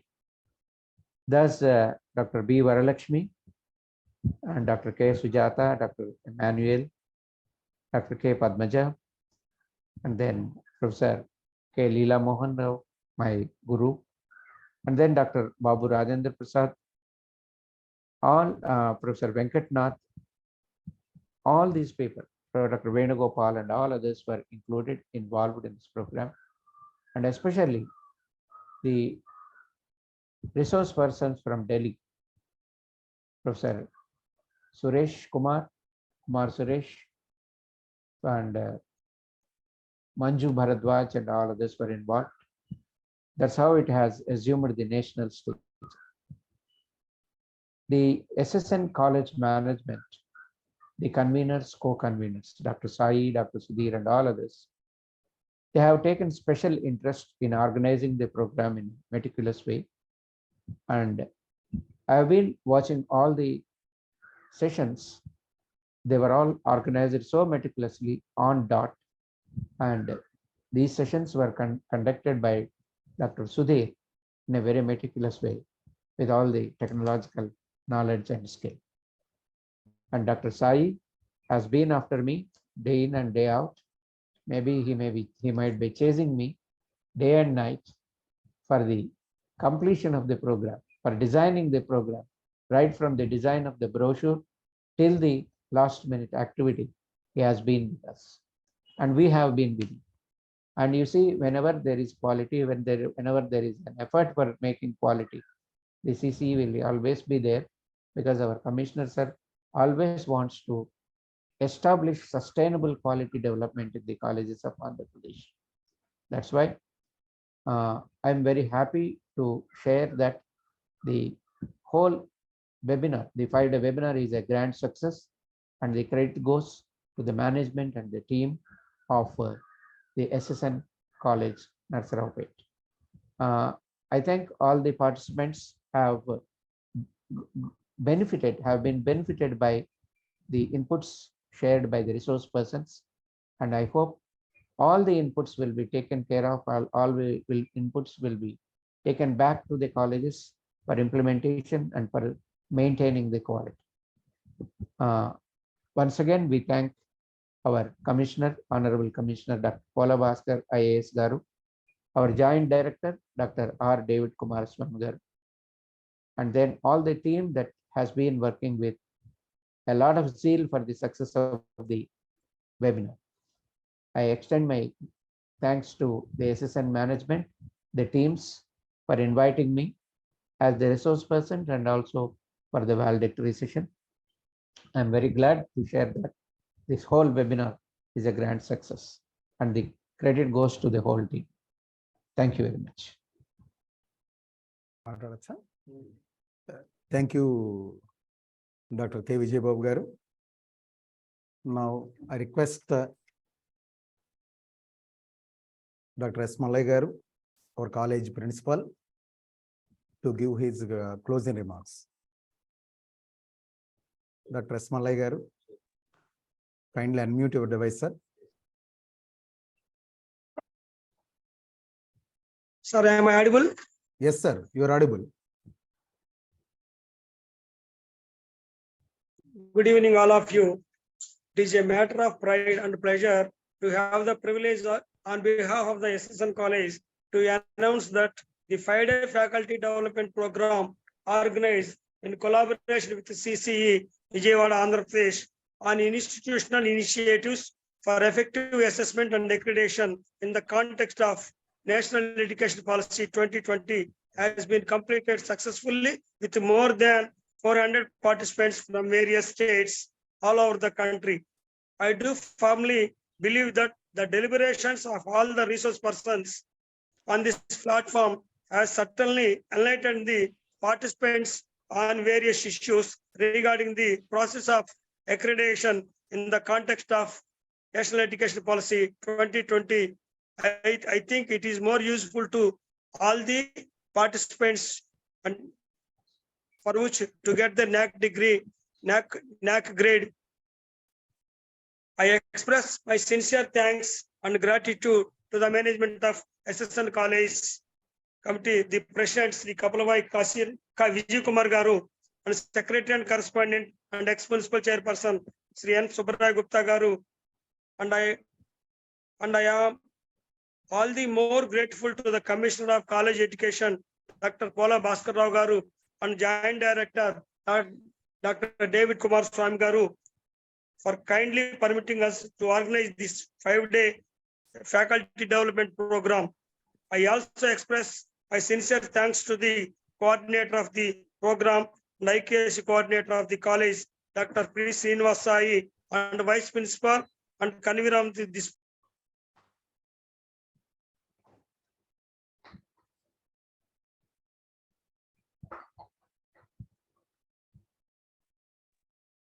Sir, you are not audible, sir. You are not audible, sir. Please unmute one more time. Please unmute one more time, sir. No, sir, no. No, sir, phone low. Am I audible, sir? And now you are audible, sir. Oh. Advisors Sri K. Mohan Rao and M. Anil Kumar, co-conveners Dr. PNV Mahesh and Dr. Ramesh. Technical support Sri M. Venugopal and S. Subbarao and A.V. Ramana Reddy and other members on the organizing committee for making this event a grand success. My thanks are due to all the resource persons and the participants for extending their cooperation and support in making this program a grand success. Thank you all. Thank you. Thank you to the principal, Dr. S. Malay Garu. This is a time for Thanksgiving speech by our IKSU coordinator, Dr. P. Srinivas Sai Garu, to the respected participants. Sai Garu, kindly unmute your device, sir.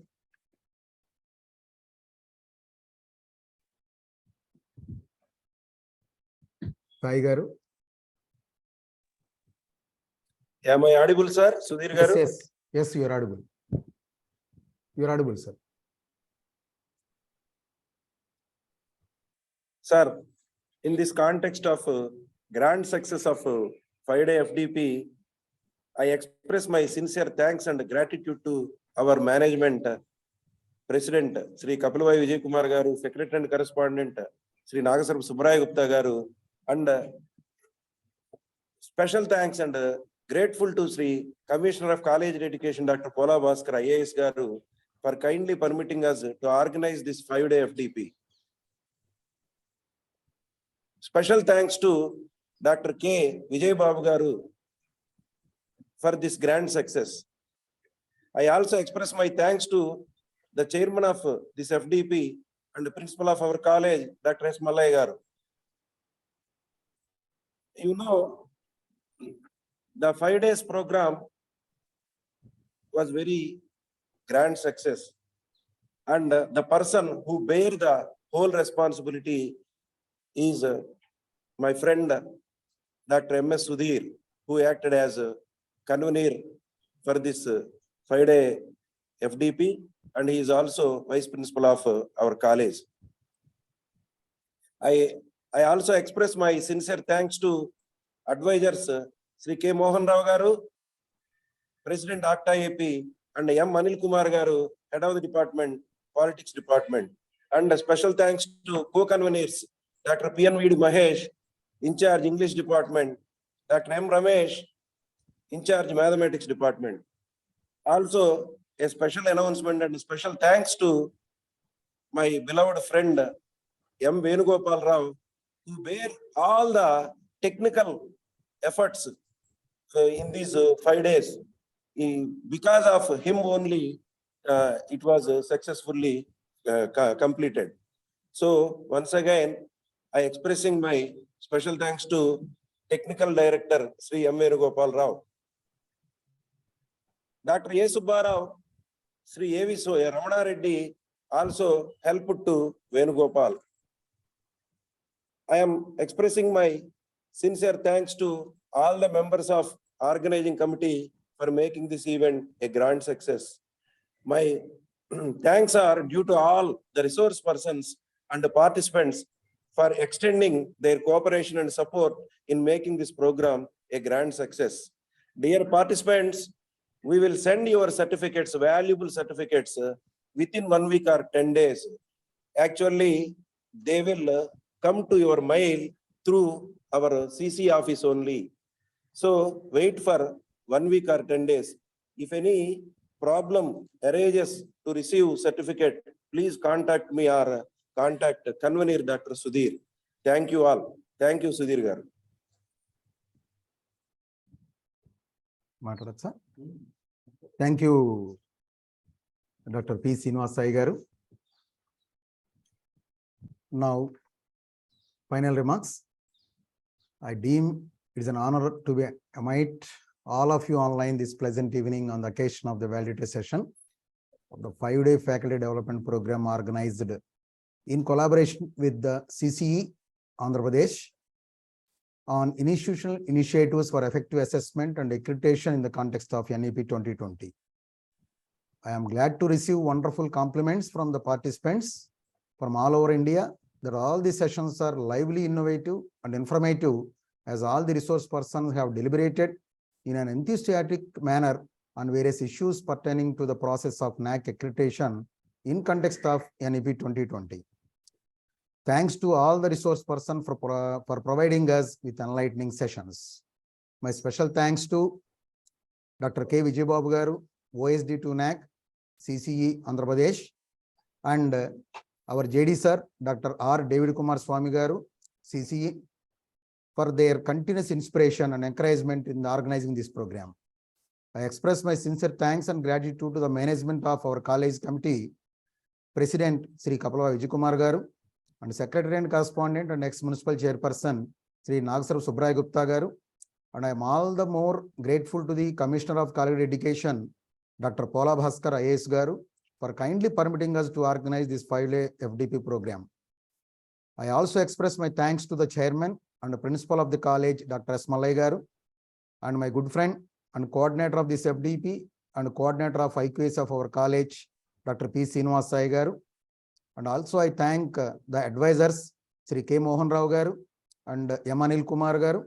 And my special thanks to my co-conveners of this program, Dr. Pinudi Mahesh garu, in charge Department of English and former principal of SS&N College, and Dr. M. Ramesh garu, who is in charge of Mathematics Department, and the attendance committee in charges, Dr. A. Subbarao garu and I. Sadasivareddy garu, press and media committee chairman, Sri P. Ramanjana Reddy garu, and the co-coordinator of our IQAC, Sri A.V. Ramana Reddy garu, and other members of this organizing committee.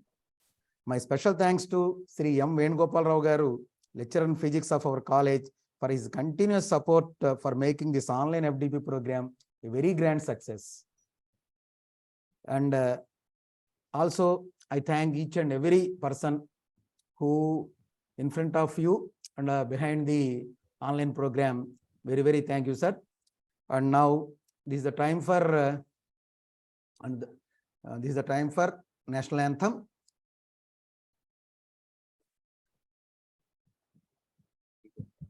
అక్కడ మీరేం చేయమాకండి, మీరేం చేయదు master అందరూ ఇటు రండి, నేను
जनगण मन अधिनायक जय हे भारत भाग्य विधाता पंजाब सिंध गुजरात मराठा द्राविड उत्कल बंगा विंध्य हिमाचल यमुना गंगा उच्चल जलधि तरंगा तव शुभ नामे जागे तव शुभ आशीष मांगे गाहे तव जय गाथा जन गण मंगलदायक जय हे भारत भाग्य विधाता जय हे जय हे जय हे जय जय जय जय हे